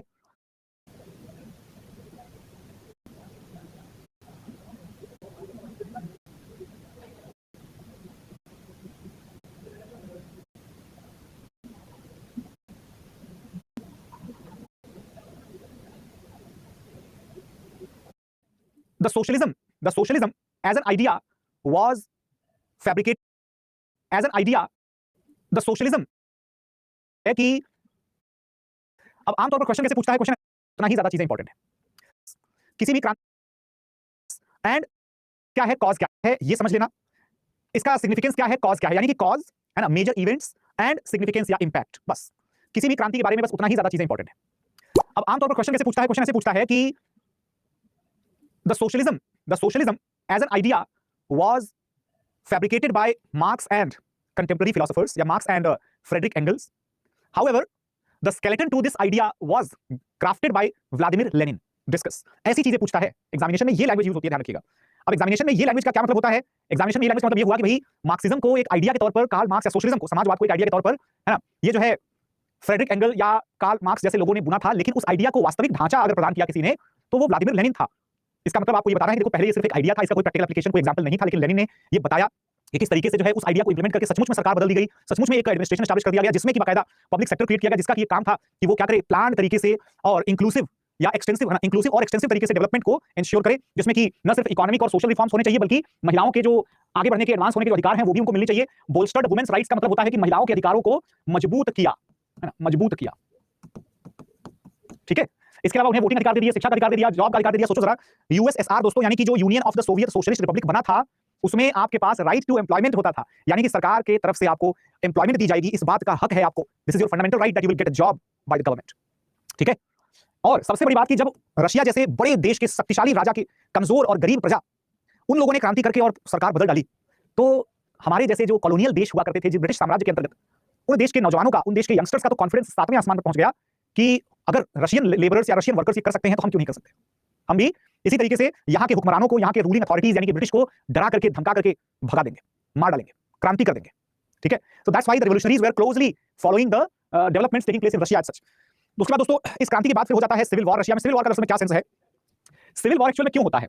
सिविल वॉर इसलिए होता है दरअसल में कि रशिया की जो आर्मी थी ना, इनको बोल्शेविक लोगों का रूल पसंद नहीं आया। बोल्शेविक लोगों का रूल पसंद नहीं आया। क्यों? बोल्शेविक में दोस्तों कोई भी भेदभाव नहीं, कोई भी जात पात नहीं, यानी कि बोल्शेविक्स के लिए सिर्फ एक जात एक नस्ल, वो है कम्युनिस्ट आइडेंटिटी, कॉमरेड, है ना, कॉमरेड। और कॉमरेड्स का झंडा क्या? कॉमरेड्स का झंडा लाल रंग का, रेड कलर का। तो व्हाइट आर्मी मतलब क्या? पुराने रशियन एम्पायर की जो सेना थी, जो कि एक्सक्लूसिविस्ट थी, सुप्रीमेसिस्ट थी, प्योरली या mostly containing the white races. इस बात पर जो है अब व्हाइट रेसेस बोला कि यार ये क्या बात हुई, चलो ठीक है मान लिया कि तुमने क्रांति की, सब कुछ किया, ये क्या बात हुई कि तुम कहीं के भी किसी उज्बेक को उठा लिया, किसी कजाक को उठा लिया, किसी ततार को उठा लिया, किसी मंगोल को उठा लिया, and all of them are claiming to be the rulers of Russia. What is this? We don't sponsor, we don't support your claims. नतीजा ये हुआ दोस्तों कि बोल्शेविक्स, जिनको कि हम लोग रेड आर्मी कहेंगे क्योंकि ये लोग जो है लाल झंडा यानी कि वामपंथी उनके रिप्रेजेंटेटिव हैं, और व्हाइट आर्मी यानी कि जो conservative Russian army and elite, इन लोगों के बीच में हो जाता है संघर्ष। और इन संघर्षों के जो ड्यूरेशन है दोस्तों वो 3 साल तक रहती है। रशिया में बड़े पैमाने पर जो है वो बाकायदा मतलब लॉसेस होते हैं, लोग मारे जाते हैं, बीमारियां फैल जाती हैं। हजारों रईस जो रिच व्हाइट कम्युनिटी के, सॉरी व्हाइट आर्मी के जो लोग थे, या फिर जो एंटी लेनिन लैंडलॉर्ड्स थे, इंडस्ट्रियलिस्ट थे, उनकी जमीनें उनकी जब्त कर ली गई, छीन लिया गया उनकी प्रॉपर्टी को, और उन सभी लोगों को रशिया से भागने के लिए, जान बचाकर भागने के लिए मजबूर होना पड़ा। और अल्टीमेटली लियोन ट्रॉट्स्की जो है, राइट, जो कि रेड आर्मी के लीडर थे, इन्होंने बोल्शेविक्स को जीत दिलवा दी। ध्यान रखिएगा, ठीक है ना, लियोन ट्रॉट्स्की। नाम जो है थोड़े से आपके लिए अनयूजुअल हो सकते हैं, तो आप नाम को लेकर के बहुत परेशान मत होइएगा। सिर्फ आप अभी इतना जान सकते हैं या याद रख सकते हैं कि रेड आर्मी विक्टोरियस हो गई या जीत गई। ठीक है, अब जब रेड आर्मी जीत जाती है, यानी कि अब लेनिन जो कि लीडर था, पॉलिटिकल लीडर थे, उनके सामने कोई रुकावट नहीं, कोई रोक टोक नहीं, तो जाहिर सी बात है वो अब जो मर्जी सो सुधार कर सकते हैं। तो अब वो सुधार करना शुरू करेंगे, जिसमें दोस्तों कुछ बहुत इंपॉर्टेंट इकोनॉमिक प्लानिंग जिसको कहते हैं दोस्तों, इकोनॉमिक प्लानिंग है ना। इकोनॉमिक प्लानिंग जो है ये दरअसल में रशिया की देन है पूरी दुनिया को। उसके पहले गवर्नमेंट्स कभी इकोनॉमिक प्लानिंग नहीं करती थी। गवर्नमेंट्स के द्वारा इकोनॉमिक प्लानिंग करने की जो शुरुआत है दरअसल में वो यूएसएसआर ने की थी। इवन तो आप कह सकते हैं कि चलो ठीक है, गवर्नमेंट्स तो जो है कंपनी या इकोनॉमिक ऑपरेशंस को रेगुलेट तो करती ही रही होंगी, लेकिन direct intervention in the economic operations that was not the feature of any government in the western world, in the capitalist world, that became the feature under लेनिन्स rule. ठीक है, तो देखो उसके सामने बहुत सारे चैलेंजेस थे। सबसे पहली चीज, रशिया की जो है हालत एकदम खराब थी, ठप पड़ा हुआ था। Russia was like a giant bear with all the types of fear, right, all the types of burdens. तो लेनिन ने क्या किया, उसको भाई लेनिन ने जो है सबसे पहला फोकस रखा गवर्नमेंट की रीस्ट्रक्चरिंग और इकोनॉमिक रीस्ट्रक्चरिंग के ऊपर। 1921 में लेनिन ने एक नई इकोनॉमिक पॉलिसी या एनईपी जो है वो न्यू इकोनॉमिक पॉलिसी को जो है प्रपोज किया, जिसके अंतर्गत लिमिटेड कैपिटलिज्म जो है दोस्तों ये अलाउ था। इसके अलावा छोटी फैक्ट्रीज, बिजनेस और फार्म्स वगैरह जो है ये दरअसल में प्राइवेट ओनरशिप के अंदर आ भी सकते थे, लेकिन कम्युनिकेशन, बैंक, इंडस्ट्री, ये सब चीजें सरकार खुद हैंडल करेगी। क्या ये सुन करके ऐसा नहीं लग रहा जैसे भारत की आजादी के बाद हमारी जो पहली सरकार थी उन्होंने भी तो ऐसा ही कुछ किया था कि लिमिटेड लेवल पर प्राइवेट सेक्टर को अलाउ किया था, और ज्यादातर जो बड़ी इंडस्ट्रीज थी, मेजर सेक्टर्स थे, उसको सरकार ने अपने लिए रिजर्व रखा था, है ना। स्कूल की एनसीईआरटी में पढ़ाई होगा, मेरे ख्याल से 9th 10th का ही कुछ सब कुछ। न्यू इकोनॉमिक पॉलिसी ने क्या किया दोस्तों, फॉरेन इन्वेस्टमेंट को भी एनकरेज किया। रशिया में इंडस्ट्रियल ग्रोथ जब होने लगी और जब पीसफुल रूल होने लगा, तो धीरे धीरे कुछ इन्वेस्टर्स भी आते हैं। हालांकि रशिया ने अपने खुद के इन्वेस्टर्स को तो भगा दिया था, लेकिन रशिया में बाहर से इन्वेस्टर्स कौन आते हैं? वही जिनको रशिया में इंडस्ट्रियल डेवलपमेंट की उम्मीद दिखाई दे रही थी, और ऐसे लोग बहुत कम थे। ठीक है, ऐसे लोग बहुत कम थे। और सिविल वॉर के बाद धीरे धीरे जो है वो धीरे धीरे क्या होता है, इकोनॉमिक रिकवरी या इकोनॉमिक रिसर्जेंस जो है रशिया में देखने को मिलने लगता है। और कुछ बेसिक चीजें जैसे कि कम्युनिटी फार्मिंग, जैसे कि मैकेनाइजेशन, जैसे कि work condition improvements, work conditions, right, conditions improvement, जैसे कि social security to the workers, जैसे कि insurance, right, of the crops and peasants, जैसे कि assured purchase of the production, जैसे कि मिनिमम सपोर्ट प्राइसिंग। दोस्तों ये जितनी भी चीजें आप देख रहे हैं ना, जिससे कि किसी भी गरीब का, किसान का, मजदूर का भला होगा, ये सारी की सारी चीजें जो है ये रशियन गवर्नमेंट ने इंट्रोड्यूस किया था। और आप समझ जाइए कि सोचो गरीबों के लिए ये सब चीजें हो रही हैं। एक आदमी अगर किसान है तो वो सरकार का नौकर बन गया, यानी सरकारी जॉब कर रहा है, ऐसी अगर सिक्योरिटी उसको मिल जाए तो भला कौन किसान नहीं बनना चाहेगा। तो शुरू में दोस्तों लोगों ने बेतहाशा रशिया की तारीफ की और जो है उनके ऊपर ट्रस्ट किया और उनको उनकी इकोनॉमिक मॉडल को बहुत सराहा। ये रशिया नहीं बल्कि ये यूएसएसआर हो गया था। ध्यान रखिएगा दोस्तों, कब यूएसएसआर कब होगा? 1922 में जो रशिया है ये अपना नाम बदल कर देगा, ऑफिशियली अपना नाम यूएसएसआर ही कर देगा। ध्यान रखिएगा, ठीक है। और बोल्शेविक्स पार्टी जो है, बोल्शेविक पार्टी का नाम बदल कर दिया जाएगा कम्युनिस्ट पार्टी कर दिया जाएगा, कम्युनिस्ट पार्टी। ठीक है, तो अगर आपसे कोई सवाल पूछे कि कम्युनिस्ट पार्टी ऑफ इंडिया और कम्युनिस्ट पार्टी ऑफ रशिया दोनों में ज्यादा पहले कौन स्थापित हुआ था, communist party of India is the right answer. 1920 में 1920 आज ही का दिन 17 अक्टूबर 17 अक्टूबर 1920 को ताशकंद नाम की जगह जो है वहां पर दोस्तों कम्युनिस्ट पार्टी ऑफ इंडिया की स्थापना हुई थी। और कम्युनिस्ट पार्टी जो है रशिया की कब बनती है? 1922 में एस्टैब्लिश होती है, भले ही उसका रीनेम हो गया बट एस्टैब्लिश तो, ठीक है ना। लेकिन अल्टीमेटली क्या होगा दोस्तों? अल्टीमेटली ये होता है कि देखो हमेशा एक बात का ध्यान रखना कि जब आप किसी इंसान या किसी इंडिविजुअल सेंट्रिक गवर्नमेंट की बात करते हैं, इंडिविजुअल सेंट्रिक गवर्नमेंट्स हमेशा ही कड़क मिजाज तानाशाही अंदाज की होती हैं, जैसा कि रशिया में भी होगा। कम्युनिस्ट पार्टी जो है दोस्तों ये आप जानते हैं कि लेबर्स और किसानों की पार्टी थी। लेबर्स की पार्टी ज्यादा थी, किसानों की पार्टी कम थी, और धीरे धीरे क्या हो जाएगा, कम्युनिस्ट ग्रुप्स यानी कि लेबर्स और लैंडलेस वर्कर्स की तानाशाही आ जाएगी। देखो जो भी समझदार बच्चा है वो हमेशा इस बात को समझता है, जानता है कि these are the fundamental rules. आप किसी कमजोर से कमजोर आदमी को भी पावर दे दीजिए बिना रोक टोक के, बिना लिमिटेशंस के, अनइनहिबिटेड पावर, नतीजा आपके सामने होगा कुछ साल के अंदर अंदर वो कमजोर से कमजोर मेंटालिटी वाला आदमी भी तानाशाह बनकर के निकलेगा, ठीक है ना, तानाशाह बनकर निकलेगा। इसीलिए आजकल मैं देखता हूं अक्सर कि कास्टिज्म से जुड़ी हुई कई सारी जो पोस्ट होती हैं या कई सारे सोशल मीडिया हैंडल्स हैं जो डील करते हैं इन सब मुद्दों से, ये सब के सब दरअसल में रिवर्स डिस्क्रिमिनेशन कर रहे हैं। None of them are actually working positively because most of them have got the resources and they are not humble enough to amicably resolve the things. इसी तरीके से रशिया के गरीब और बिल्कुल वंचित और बेसहारा टाइप के जो कंगाल से कंगाल मजदूर थे, उनके हाथों में पावर की जो है ना, सत्ता की जो चाबी आ गई, उसके बाद तो रशिया में उन्होंने उपद्रव मचा दिया। और आप में से अगर किसी के घर में कोई बड़ा जो कि 1970s या 1980s के टाइम पर गवर्नमेंट जॉब करता रहा होगा इंडिया में, ऑफ कोर्स वो भी जानता होगा कि लेबर यूनियंस का कितना खौफ रहता था, है ना। लेबर ऑफिसर्स कितने बड़े जो है रिश्वतखोर टाइप के लोग हुआ करते थे उस जमाने में, क्योंकि ये जो लेबर्स का या वर्कर्स का जो एक अथॉरिटेटिव पोजीशन था ना, ये धीरे धीरे पक जाएगा। धीरे धीरे उनको लगने लगेगा कि कहने के लिए भी लेबर, कहने के लिए दे आर लेबर्स, ठीक है ना, लेकिन कहने के लिए लेबर्स हैं, लेकिन वही काम करेंगे जो कि एक्सप्लॉयटेशन करने के समय उनके साथ होता था, अब वो दूसरों के साथ करेंगे, राइट। तो ये चीज आपको समझनी चाहिए। Sir what is the difference between communist and the Marxist? Communist जो है दरअसल में सोशलिज्म की एक सब सेक्ट या एक इंटरनल आइडियोलॉजी है जिसमें कि लेबर्स और पीजेंट्स जो हैं उनका पहला अधिकार माना जाता है, कम्युनिटी कम्यून्स का समूह का पहला अधिकार। और मार्क्स जो है वो इस आइडियोलॉजी के प्रोपेगेटर हैं। तो अक्सर जो है वो जब मार्क्स के बाद और भी कई सारे स्कॉलर्स आ गए, कई सारे पॉलिटिकल लीडर्स आ गए अपने अपने तरीके की कम्युनिस्ट आइडियोलॉजी को लेकर के, जैसे कि लेनिन, जैसे कि माओ, तब मार्क्स वाली जो आइडियोलॉजी थी यानी क्लासिकल कम्युनिज्म, उसे कहा जाने लगा मार्क्सिज्म, ठीक है। Sir thanks for saying the casteism point, ठीक है। देखो यार कास्टिज्म तो आप अगर देखो कभी भी आप अगर अपनी सोच को न्यूट्रल रखते हुए चीजों को ऑब्जर्व करोगे ना, तो ये आपको अच्छे से दिखेगा बाकायदा कि जहां एक तरफ कास्टिज्म को इरेडिकेट करने की कोशिश की जा रही है, वहीं दूसरी तरफ उसी को मजबूत करने वाले कारक भी बन करके और ज्यादा अच्छे से तैयार किए जा रहे हैं, ठीक है ना, ध्यान रखिएगा। अच्छा आप लोग यहां पर अगर पॉलिटिकल डिबेट करना चाहते हैं तो मैं चैट बंद कर दूंगा, तो कृपया थोड़ा सा जो है आराम से अच्छे बच्चों की तरह अपने डिस्ट्रिक्ट में जितनी मनमानी करनी होगी कर लीजिएगा, sure that stay with in the discipline. अब ऋतिक कोई बात नहीं है ना, क्लास में मैं बता रहा हूं, hope you got the point. कौन है स्टालिन? तमिलनाडु में एक स्टालिन बड़े मशहूर हो रहे हैं। ये तमिलनाडु वाले स्टालिन का जो नाम रखा गया है वो इन्हीं वाले स्टालिन के नाम पर रखा गया है, क्योंकि इनके बड़े फैन थे कौन? के.एम. करुणानिधि। के.एम. करुणानिधि जो है वो इनके बहुत बड़े फैन थे, ठीक है ना। और के.एम. करुणानिधि ने अपने बेटे का नाम रख दिया एम.के. स्टालिन, ठीक है ना, यानी कि एम के तो छोड़ दो, उनका नाम करुणानिधि, करुणानिधि के बेटे जो है वो स्टालिन, ठीक है ना। अब करुणानिधि का मतलब होता है विष्णु भगवान, ठीक है ना, करुणानिधि का मतलब होता है विष्णु भगवान। और स्टालिन जो है दरअसल में ये शब्द निकला है स्टालियन या वॉरियर, योद्धा, तो स्टालिन मतलब होता है योद्धा, ठीक है ना। योद्धा जी जो है दरअसल में इन्होंने क्या किया, इन्होंने लियोन ट्रॉट्स्की को हरा करके, किसको हरा करके? आदमी याद रखिएगा दोस्तों, ये वही आदमी है जिसने की रेड पार्टी को जिताया था, रेड आर्मी को जिताया था, ठीक है ना। रेड आर्मी के लीडर को हरा करके जोसेफ स्टालिन जो है दोस्तों ये ज्यादा पावरफुल लीडर के तौर पर इमर्ज होते हैं और ये कम्युनिस्ट पार्टी के महासचिव के पद पर बैठे हुए अपनी ताकत को मजबूत कर लेते हैं। 1922 से 27 तक अपने सपोर्टर्स को जगह जगह बिठाते रहे और फाइनली क्या किया, फाइनली जो है पूरी कम्युनिस्ट पार्टी को इन्होंने घेर लिया। 1928 में ट्रॉट्स्की को भगा दिया गया, ठीक है, ट्रॉट्स्की को भगा दिया गया और उसके ये कैसे हो गया भाई, अच्छा ट्रॉट्स्की को भगा दिया गया और उसके बाद फिर स्टालिन का दौर शुरू हो जाता है दोस्तों। स्टालिन का दौर जो है ये 1941 में अपने पीक पर चला जाएगा। 1941 में पीक पर कैसे चला जाएगा? जब जर्मनी वर्ल्ड वॉर सेकंड के टाइम पर रशिया पर अटैक करेगा, जिस जर्मनी से इंग्लैंड जैसा देश कांप रहा था। फ्रांस को तो जर्मनी ने कब्जा कर लिया था इस बार सेकंड वर्ल्ड वॉर में, पूरे फ्रांस को जर्मनी ने, है ना, हड़प लिया। फ्रांस की मतलब दो पैसे की हिम्मत नहीं पड़ी जर्मनी को रोक ले। पिछली बार तो थोड़ी कोर कसर बाकी रह गई थी, इस बार पूरा गायब। उस इंग्लैंड और उस फ्रांस के कंपैरिजन में रशिया पर जब जर्मनी ने अटैक किया, रशिया ने उसको उल्टा पंच दिया कस के और जर्मनी एक बार के तो गिर ही गया। अब इससे पता चल गया कि रशिया जो है अब अपने बिल्कुल मैच्योर स्टेज में पहुंच गया था। स्टालिन ने दोस्तों 5 ईयर प्लान्स लॉन्च करके बकायदा इकोनॉमिक डेवलपमेंट जो है वो एकदम वेल प्लान डेवलपमेंट करा और कोयला, steel, oil, electricity, highway, railway, जितनी भी मैन्युफैक्चरिंग बेस्ड इकोनॉमी, हमेशा याद रखना मैन्युफैक्चरिंग बेस्ड इकोनॉमी ज्यादा जॉब्स प्रोवाइड करती है, ज्यादा सस्टेनेबिलिटी प्रोवाइड करती है और क्विक डेवलपमेंट प्रोवाइड करती है। हालांकि बाद में आप सभी को पता है कि ऑपरेशन और मेंटेनेंस में उतनी ज्यादा वर्कफोर्स की जरूरत नहीं होती, फिर जो है वो सर्विस सेक्टर का ही सहारा होता है, क्योंकि सर्विसेज पूरी जिंदगी भर चलेंगी, हमेशा लगेंगी। लेकिन manufacturing after some time it will not be required, ठीक है, उसमें रिपेयरिंग और मेंटेनेंस की जरूरत पड़ेगी, ध्यान रखिएगा, रिपेयरिंग और मेंटेनेंस की जरूरत पड़ेगी। महान शुद्धिकरण क्या था? महान शुद्धिकरण असल में ये था इसमें रशिया में रशियन एथनिसिटी, जो स्लाव एथनिसिटी है, उसको प्रमोट करने की बात है। और जो काम आपको याद होगा ना, व्हाइट आर्मी जैसा बिलीव करती थी कि रशिया में ये बाकी के लोग, जो रेसेस के लोग हैं, वो क्या कर रहे हैं। तो ये रशियन कल्चर को पूरे यूएसएसआर के सभी देशों पर थोपने की जो शुरुआत हो गई, यही था महान शुद्धिकरण। ठीक है दोस्तों, इसके अलावा कंज्यूमर गुड्स जो है, ध्यान रखिएगा, इसको लिमिट कर दिया गया। क्यों लिमिट कर दिया गया? स्टालिन जो है दोस्तों, आप कह सकते हैं कि एक ग्लोरीफाइड किम जोंग यूंग है ना, किम जोंग उन के जैसा वही रूलर था।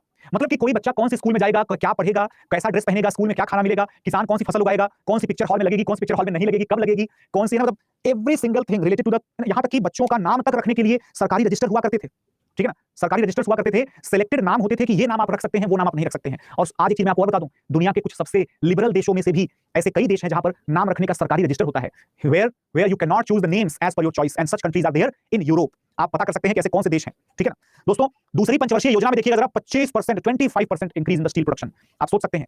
इसके अलावा आप समझिएगा, खेतों को किसानों से छीन लिया गया, किसानों से खेत छीन करके सभी खेतों को सिंगल स्ट्रेच में बड़ा खेत बना करके, और किसानों को सरकार की नौकरी पर रख करके, सरकार के द्वारा मशीन से खेती करवा करके, और बड़ी कम्युनिटी फार्मिंग, ग्रुप फार्मिंग जो है करवाई गई। किसानों को जबरदस्ती जो है वो पक्के घर बना करके सबको ढकेल दिया गया, जबरदस्ती जाओ, है ना, सबके लिए वो आयु, जैसे आप देखते हैं ना प्रधानमंत्री आवास योजना में छोटे गुट के टाइप के घर बनते हैं, वैसे ही बड़ी ब्लॉक्स बना करके उसमें किसानों को जबरदस्ती ठूस दिया गया। बढ़िया अपना टाई वाई लगा करके रोज निकलो, जाओ खेत पर काम करने, वापस आओ। 90% से ज्यादा जो पीजेंट्स थे दोस्तों, ये बेचारे कलेक्टिव फार्म्स पर काम कर रहे थे। मैं क्यों बोल रहा हूं बेचारे, जबकि इनके काम करने से तो देश का एग्रीकल्चरल प्रोडक्शन टॉप पर चला गया था। तो बेचारे क्यों? तो बेटा बेचारे इसलिए कि अगर सोचो कि कैसा लगे आपको कि आपको अपनी चॉइस तो है ही नहीं, आज मेरा मन नहीं है खेत पर जाने का, एप्लीकेशन दो, क्यों नहीं जाओगे खेत पर? ठीक है ना, आज मेरे को ये लग रहा है कि यार इस बार मैं अपने खेत में मटर की खेती करना चाहता हूं, नहीं, सरकार ने ऑर्डर दिया है कि तुमको सरसों की खेती करनी है, मटर नहीं कर सकते। ठीक है ना, तुमको क्या खाना है, don't care about yourself, government ने मेन्यू दे रखा है, उसमें से खाओ। कार कौन सी खरीदनी है भाई, तुम अपने से नहीं खरीद सकते, गवर्नमेंट ने 4 डिजाइन की कार अप्रूव करी है, रशिया के लोगों के लिए वही 4 डिजाइन की कार चलेगी, बाकी सब गो टू हेल, कोई विदेशी सामान नहीं चलेगा। कपड़े के कलर से लेकर के एवरी सिंगल थिंग, जरा सोचो, डरावना लगता है सुन करके कि सरकार का इस हद तक आपके घर में, आपके जीवन में दखल हो जाए तो कैसा लगेगा आपको। ठीक है ना, तो ये जो चीज है, ध्यान रखिएगा। यस एग्जैक्टली यतेंद्र, एनसीईआरटी में पढ़ा था, सोने के लिए भी अलग अलग जो है शिफ्ट हुआ करती थी। बिल्कुल सही कह रहे हैं आप कि आपका सोने का टाइम जो है वो सरकार नियंत्रित कर रही है। Very good. ठीक है, तो इसके अलावा दोस्तों सरकारी खेत हुआ करते थे, जो इलाके थोड़े से कठिन थे। अच्छा एक बात और देखिएगा, आपने कभी इंडिया में देखा है क्या कि सरकारी बगीचा, सरकारी पेड़, सरकारी खेत, ऐसा कुछ देखा है आपने? सरकारी कुआं, सरकारी पंप, ट्यूबवेल है ना, पंप, पानी वाला pump. Anybody who has seen such type of things? Yes, I think आप में से ज्यादातर लोग एग्री करेंगे कि आपने ऐसी चीजें देखी तो होंगी, ऐसी चीजें देखी होंगी। ठीक है, हिस्ट्री में स्टालिन को इतनी इज्जत क्यों मिली है? क्योंकि स्टालिन ने रगड़ते घिसटते हुए बूढ़े हुए भालू रशिया को, है ना, रशिया का जो सिंबल है ना वो भालू है। जैसे भारत का सिंबल क्या है?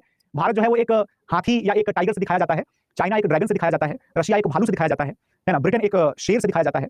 तो एक बूढ़े और बीमार लाचार भालू को स्टालिन ने एक ताकतवर, मजबूत, फुर्तीला, आक्रमणकारी बना दिया था, जो कि ईगल यानी कि अमेरिका और लायन यानी कि ब्रिटेन, इनके ऊपर भारी पड़ रहा था। ठीक है, तो इसलिए स्टालिन को इतना वैल्यू दिया जाता है। बाकी स्टालिन का ऐसा कुछ ह्यूमन राइट्स के मामले में तो कोई अच्छा रूल तो बिल्कुल नहीं है। ठीक है, नल जल योजना, बिल्कुल हाँ बिल्कुल सही बात है। आप लोगों को याद होगा, हमारे देश में भी सरकार जो है वो घड़ी बनाती थी, सरकार जो है वो ट्रैक्टर बनाती थी, सरकार गाड़ियां बनाती थी। सोचो आज के टाइम पर इमेजिन करना कितना अजीब लगता है कि सरकार आपको, मतलब सरकारी कंपनी के बर्तन आ रहे हैं, बर्तन खरीदो सरकारी कंपनी, भाई क्या है ये? Awkward man, this is extremely awkward. लेकिन अब था तो था, और हमने रशिया से ही उठाया था। हम लोगों को जैसे भी उत्तर प्रदेश में आपको ऐसे गांव दिख जाएंगे जहां पर सरकारी बगीचे हुआ करते थे, लोगों ने कब्जा कर लिया। अब सरकार का अधिकारी देखने थोड़ी आ रहा है। इसी तरीके के कल्चर की वजह से, due to such type of cultural और economic practices, there was the rampant corruption, rampant, भयानक करप्शन। ठीक है, आप खुद सोच के देखो जरा, क्या आप गारंटी लेते हैं कि 100% गवर्नमेंट वर्कर्स ईमानदार होंगे? चांस ही नहीं है, क्योंकि गवर्नमेंट वर्कर की सैलरी इतनी कम, इतनी पुअर सैलरी होती थी कि उनको बिना रिश्वत के कोई चांस ही नहीं था सर्वाइव करने का। ठीक है, अब इसके बाद दोस्तों फासिज्म और नाजिज्म का, है ना, इमर्जेंस होता है, ध्यान रखिएगा। फासिज्म और नाजिज्म जो है दरअसल में इनका इमर्जेंस बड़ा इंटरेस्टिंग टाइप का है। हम सभी लोगों को पता है कि फर्स्ट जो वर्ल्ड वॉर हुआ था उसके बाद की जो ट्रीटीज हुई थी, खासकर जैसे कि ट्रीटी ऑफ, नहीं इसमें कहां चला गया भाई? अच्छा मुझे ये पेज डिलीट करना था ना, ये पेज मुझे डिलीट करना था, लेकिन मैंने डिलीट नहीं किया इसको, तो दैट्स व्हाई। ठीक है, एनीवेज, तो इसमें जो है पेरिस की और वर्साई की जो है ना, पेरिस पीस कॉन्फ्रेंस और वर्साई की जो संधि हुआ करती थी दोस्तों, आपको याद होगा, इस पर्टिकुलर संधि के अंदर आप सभी ने देखा था कि जर्मनी जो है किस तरीके से, है ना, ह्यूमिलिएट किया गया था। राइट, जर्मनी किस तरीके से ह्यूमिलिएट किया गया था। और जर्मनी के साथ साथ दोस्तों इटली जो है, पेरिस पीस कॉन्फ्रेंस जब हुई तो जिसमें जीतने वाले देशों ने आपस में अपने अपने प्रॉफिट्स का डिस्ट्रीब्यूशन किया, इटली को कुछ भी नहीं मिला उसमें से। इटली को छोटे छोटे 2-4 टुकड़े पकड़ा दिए जमीन के, तो इटली उसके चलते नाराज था। ठीक है, इटली उसके चलते नाराज था। तो नतीजा क्या निकलता है? दरअसल में नतीजा ये निकलता है कि भाई ओवरऑल जब पीस एस्टैब्लिश करने की बारी आई तो जीतने वाले देशों में से रशिया तो था ही नहीं, रशिया निकल चुका था पहले से ही। सेंट्रल पावर्स यानी जो हार गए थे उनको बुलाया ही नहीं गया था। 32 कंट्रीज इसमें पार्टिसिपेट करते हैं, यूएस और जापान भी पार्टिसिपेट करते हैं, लेकिन अल्टीमेटली यहां पर सिर्फ सारी की सारी बात किस पे आकर के रुक जाती है दोस्तों? कुछ अच्छी अच्छी बातें कि वुडरो विल्सन जो है उन्होंने 14 पॉइंट्स दिए थे, हम नहीं मानेंगे, right, we will not accept it.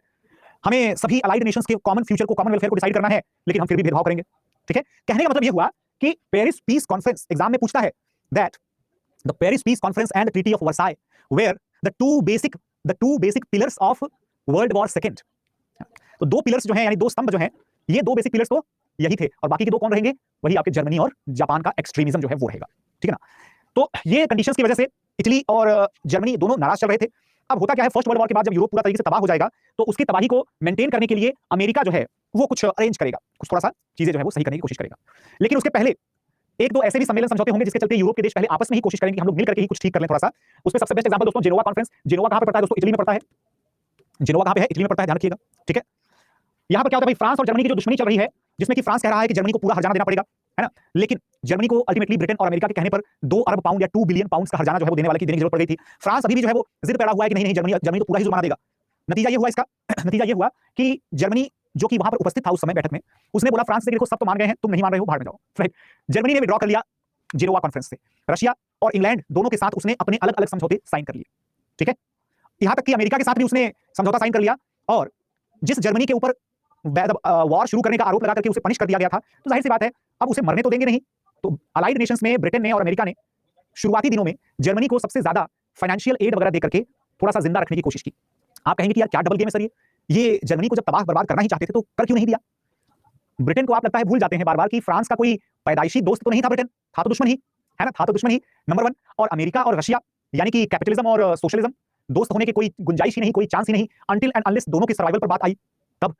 तो ब्रिटेन फ्रांस से थोड़ा तो अंदर ही अंदर कुर्ता तो था, और अमेरिका रशिया से थोड़ा। जब जर्मनी ने रशिया से संधि कर ली तो अमेरिका को लगा करे कहीं ऐसा ना हो जाए कि यूरोप का एक इतना बड़ा देश वो रशिया की गोद में चला जाए कि भाई वही सोशलिज्म एक्सेप्ट कर ले। अमेरिका ने भी संधि पर दस्तखत कर लिया। नतीजा ये हुआ दोस्तों कि जब लोकार्नो ट्रीटी जो है, लोकार्नो की संधियां जब होती हैं, तो इसमें Germany, France, Britain, Italy, Belgium, Poland, Czechoslovakia, इन सब लोगों ने आपस में क्या किया? आपस में समझौता किया कि देखो कोई बात नहीं, हम सब अच्छे बच्चे हैं। ब्रिटेन ने जिम्मेदारी ली, ब्रिटेन ने और इटली ने कहा देखो ब्रिटेन किसकी मदद करेगा? जर्मनी की मदद करेगा, है ना, और उसे रिपेयर करने में हेल्प करेगा। और इटली किसकी मदद करेगा? वो जो नीचे वाले देश थे ना, बाल्कन वाले देश, बाल्कन वालों की हेल्प कौन करेगा? इटली हेल्प करेगा। इटली को भी अपने आप को बड़ा दिखाने का बड़ा शौक था। लेकिन जर्मनी ने क्या किया दोस्तों? पोलैंड और चेकोस्लोवाकिया के साथ समझौता वगैरह करके और फ्रांस के साथ भी थोड़ा सा मेल जोल जो है वो बढ़ा दिया। फ्रांस के साथ बहुत मेल जोल बढ़ा दिया, ध्यान रखिएगा, ठीक है। अब यहां पर एक चीज आपको देखना पड़ेगा कि जर्मनी फ्रांस के साथ, ब्रिटेन के साथ, अमेरिका के साथ, सबके साथ बड़ा कंफर्टेबल हो गया रातों रात। कैसे कंफर्टेबल हो सकता है भाई? दरअसल में उसके लिए रिस्पांसिबल क्या है मालूम है? जिस जर्मनी की हम लोग बात कर रहे हैं वो जर्मनी कहलाता है the Weimars, right, the Weimars republic of German, ठीक है ना। वीमर का संविधान, वीमर नाम के शहर में जो समझौता हुआ था, उस समझौते के परिणाम स्वरूप जर्मनी की सरकार का स्ट्रक्चर क्या होगा, जर्मनी की सरकार का संविधान क्या होगा, जर्मनी में कैसे सिस्टम काम करेगा गवर्नमेंट का, वो सारी चीजें अलाइड नेशंस ने, ब्रैकेट में समझिएगा अमेरिका और ब्रिटेन ने मिलकर डिसाइड की थी। तो जब यार उनके कहने के अकॉर्डिंग उसके हाथ हिल रहे हैं, पैर हिल रहे हैं, तो ऑफ कोर्स उन्हीं का साथ देगा वो, ठीक है ना। उर्मिला जी का बड़ा अच्छा सवाल है कि सर तुलनात्मक रूप से लोकतंत्र और समाजवादी देशों में इकोनॉमिक ग्रोथ ज्यादा क्यों देखने को मिलता है? समाजवादी देशों में ज्यादा ग्रोथ देखने को नहीं मिलता है। समाजवादी अधिनायक देश जो हैं, यानी कि the socialist dictator countries, the socialist autocratic countries, they display the quick patterns of development, यानी कि तीव्र गति से विकास का जो है प्रदर्शन होता है। लेकिन वो स्थायी हो ऐसा नहीं है, स्थायी नहीं हो सकता, ठीक है ना। रशिया भी आके टूट गया ना, रशिया भी आके टूट गया। स्टालिन के बाद जो है वो ख्रुश्चेव नाम का एक इंपॉर्टेंट रशियन प्रेसिडेंट रहेगा। उसके बाद जो है आप सब जानते हैं कि, है ना, आपके मिखाइल गोर्बाचेव नाम के एक प्रेसिडेंट होते हैं। तो उनके टाइम पर रशिया टुकड़े टुकड़े हो जाता है, और जो टूटा कि 15 देश अलग अलग निकल गए उसमें से, इतना भयानक टूटा। तो सस्टेनेबिलिटी नहीं है, ठीक। But Italy was considered a weak nation. So how, Sania ji, Italy was considered a weak nation, but Italy was, उसका जो वाज है ना वो 1890-99 तक आते आते खत्म हो गया था, ठीक है। Italy was weak but not weaker than the poor little children of Europe like Albania, like Bulgaria, Romania, इन सबसे तो ताकतवर था ना, या इनसे भी कमजोर होगा, है? हाँ, चाइना कब टूटेगा? आप ही लोगों के हाथों में है, आप लोग बनिए, तोड़िए चाइना को। तुर्की इतना बड़ा होकर के आज भी कल्चर चेंज नहीं हुआ। तुर्की का कल्चर बहुत चेंज हुआ है भाई। तुर्की को अगर आप लोग ऑर्थोडॉक्स समझते हैं तो गलत समझते हैं। तुर्की इज नॉट ऑर्थोडॉक्स। तुर्की उस बड़े साहब के जैसा है जो बड़े साहब अपने खुद के बच्चों को तो फॉरेन में भेजते हैं, लेकिन अपने सर्वेंट्स के बच्चों को जो है वो भाषण देते हैं कि बेटा हमें अपने देश की मिट्टी में रहना चाहिए, हमें अपने देश की मिट्टी में पढ़ना लिखना चाहिए। तुर्की हर एक चीज कल्चरल जो है उसका, every single thing she follows the European tradition, trend, norms, everything. But the countries which Turkey supports, उन कंट्रीज को जिनको तुर्की सपोर्ट करता है, ऑलवेज मेक श्योर कि वो कंट्रीज हमेशा कंजर्वेटिव आइडियोलॉजी वाले बने रहें, ठीक है, वो कंजर्वेटिव आइडियोलॉजी वाले बने। किसी भी व्यक्ति को आप तुर्की में देख करके नहीं पहचान सकते कि वो एक इस्लामिक कंट्री है या एक क्रिश्चियन कंट्री है या हिंदू कंट्री है, doesn't matter. Turkey is absolutely European in its outlook, ठीक है ना दोस्तों। यूरोप में, अच्छा, इसके बाद देखिएगा एक कॉन्फ्रेंस ऑर्गेनाइज की जाती है जिसका नाम है वर्ल्ड डिसआर्मामेंट कॉन्फ्रेंस। अगर मैं इसकी सच्चाई बता दूं तो आप लोगों को अचानक से यकीन उठ जाएगा, है ना, अचानक से यकीन उठ जाएगा। दरअसल में जर्मनी से तो हथियार छीन लिए गए थे, ठीक है ना। जर्मनी में अब अमेरिका और ब्रिटेन की दोस्ताना सरकार थी। तो ये दोस्ताना सरकार जो है बार बार रोती रहती थी कि देखो हमसे तो हथियार छिनवा लिए तुम लोगों ने, और तुम लोगों के पास तो इतने सारे वेपन्स हैं, कल को हमारे ऊपर कोई अटैक कर देगा तो कौन बचाएगा। तो दरअसल में अमेरिका ने बड़ी ही चालाकी से ब्रिटेन को, फ्रांस को और अगल बगल के जो दोस्त थे इटली वगैरह सब, इन सबको जो है थोड़ा सा मजबूर करने की कोशिश की, क्योंकि अमेरिका खुद लीग ऑफ नेशंस का, अमेरिका बहुत चालाक था, खुद तो लीग ऑफ नेशंस का जो है मेंबर नहीं था, ठीक है, लेकिन लीग ऑफ नेशंस के मेंबर्स के ऊपर उसने प्रेशर डाल करके ये समझौता करवाया कि तुम लोग अपने अपने देश में बनने वाले हथियारों की संख्या कम कर दोगे। अपनी ताकत बढ़ाने का बेस्ट तरीका क्या है, दूसरे को थोड़ा सा कमजोर कर दो, and USA is a champion in that. लेकिन ब्रिटेन थोड़ा होशियार है, पुराना खिलाड़ी। ब्रिटेन ने कहा कि देखो यार हमारा एम्पायर बहुत बड़ा है और एम्पायर को सुरक्षित रखने के लिए तो लगेगा ही थोड़ा बहुत हथियार वगैरह, ठीक है। इतने दिन से इतिहास पढ़ने के बाद अब आश्चर्य नहीं होता, ओहो कितने दिन से पढ़ लिया भाई, कितने दिन से पढ़ रहे हैं इतिहास आप, ये यूपीएससी की प्रिपरेशन के लिए, कम ऑन मैन। मतलब लिटरली मतलब मुझे बड़ी प्रसन्नता हुई। तो आपका मतलब इतिहास में ग्रेजुएशन, पीजी, डॉक्टरेट सब आपका इतिहास में ही है ऐसा। ये चीज आप जान लीजिए कि बहुत सारी बातें तो हमारा सिलेबस अलाउड नहीं करता बेटा, नहीं तो ना आश्चर्य की तो इतनी, मतलब आप अगर जानेंगे तो आश्चर्य की सीमा नहीं रहेगी। वो तो अलग बात है कि हमारे पास टाइम लिमिटेड होता है, सिलेबस इतना लिमिटेड है, बहुत छोटा सिलेबस है, क्वेश्चंस उतने खास कुछ आते नहीं है, एक दो छोड़ के कभी, वो भी पिछले कई साल से आए नहीं है। That's why we are, otherwise मतलब हिस्ट्री में आश्चर्य ना हो, मजा ना आए तो फिर क्या ही है ना, ठीक है। भरोसा उठ जाता है, बिल्कुल सही बात है। Alliance network and strong league. अब ये देखो, आपको याद होगा कि एक समझौता हुआ था जिसमें ये बोला गया था कि अब हम लोग गुटबाजी नहीं करेंगे। यूरोप के देशों ने आपस में एग्री किया था कि now we will not, Paris peace conference याद कर लीजिएगा, पेरिस पीस कॉन्फ्रेंस में इन्होंने पूरी सहमति बताई कि देखो अब हम लोग बहुत अच्छे हो गए हैं, we will never ever enter into any groupings and something. लेकिन फ्रांस ने जब देखा कि यार ये इंग्लैंड अलग ही रास्ता चल रहा है, अपने आप को कमजोर नहीं करता, हमें कमजोर कमजोर किया जा रहा है, जर्मनी को ये लोग कुछ बोल नहीं रहे हैं, जर्मनी जो है वो उल्टा उसको चारा दे रहे हैं, दाना पानी दे रहे हैं, बेटा तुम जीते रहो जीते रहो। फ्रांस का भरोसा धीरे धीरे कम पड़ने लगा। फ्रांस ने जर्मनी के चौतरफा जो पोलैंड, चेकोस्लोवाकिया, रोमानिया, यूगोस्लाविया, अगर आप इसको थोड़ा मैप पर देखना चाहें तो आप देख सकते हैं, जस्ट अ सेकंड, सॉरी,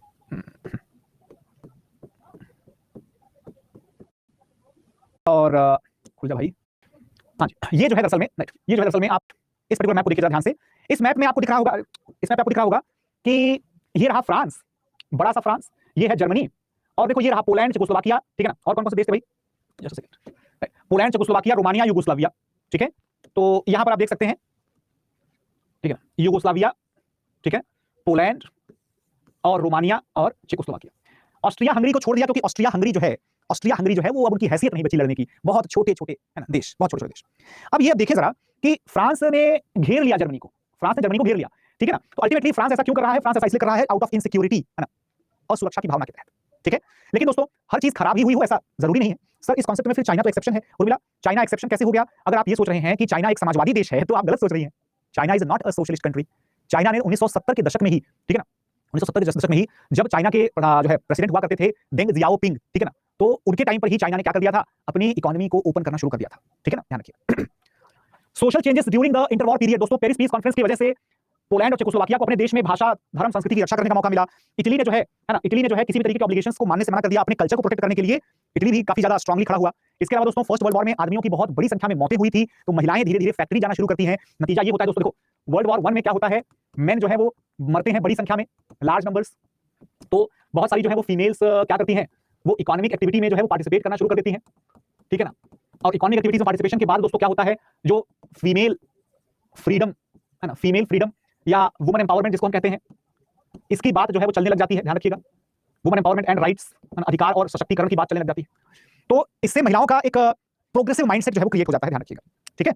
इसके अलावा कल्चरल लाइफ जो है दोस्तों ये काफी ज्यादा डैमेज हो गई थी। क्यों डैमेज हो गई थी जरा याद करिएगा। एक जमाना था जब आप अपने देश में रह करके अपने देश के राजा को खुलेआम गाली देते थे और आपको इंटेलेक्चुअल कहा जाता था, याद करिएगा, the era of enlightenment, the era of intellectualism, renaissance, reformation पढ़ा है हम लोगों ने। आज जमाना है नेशनलिज्म का, आज मतलब इस जमाने की बात हो रही है नेशनलिज्म का।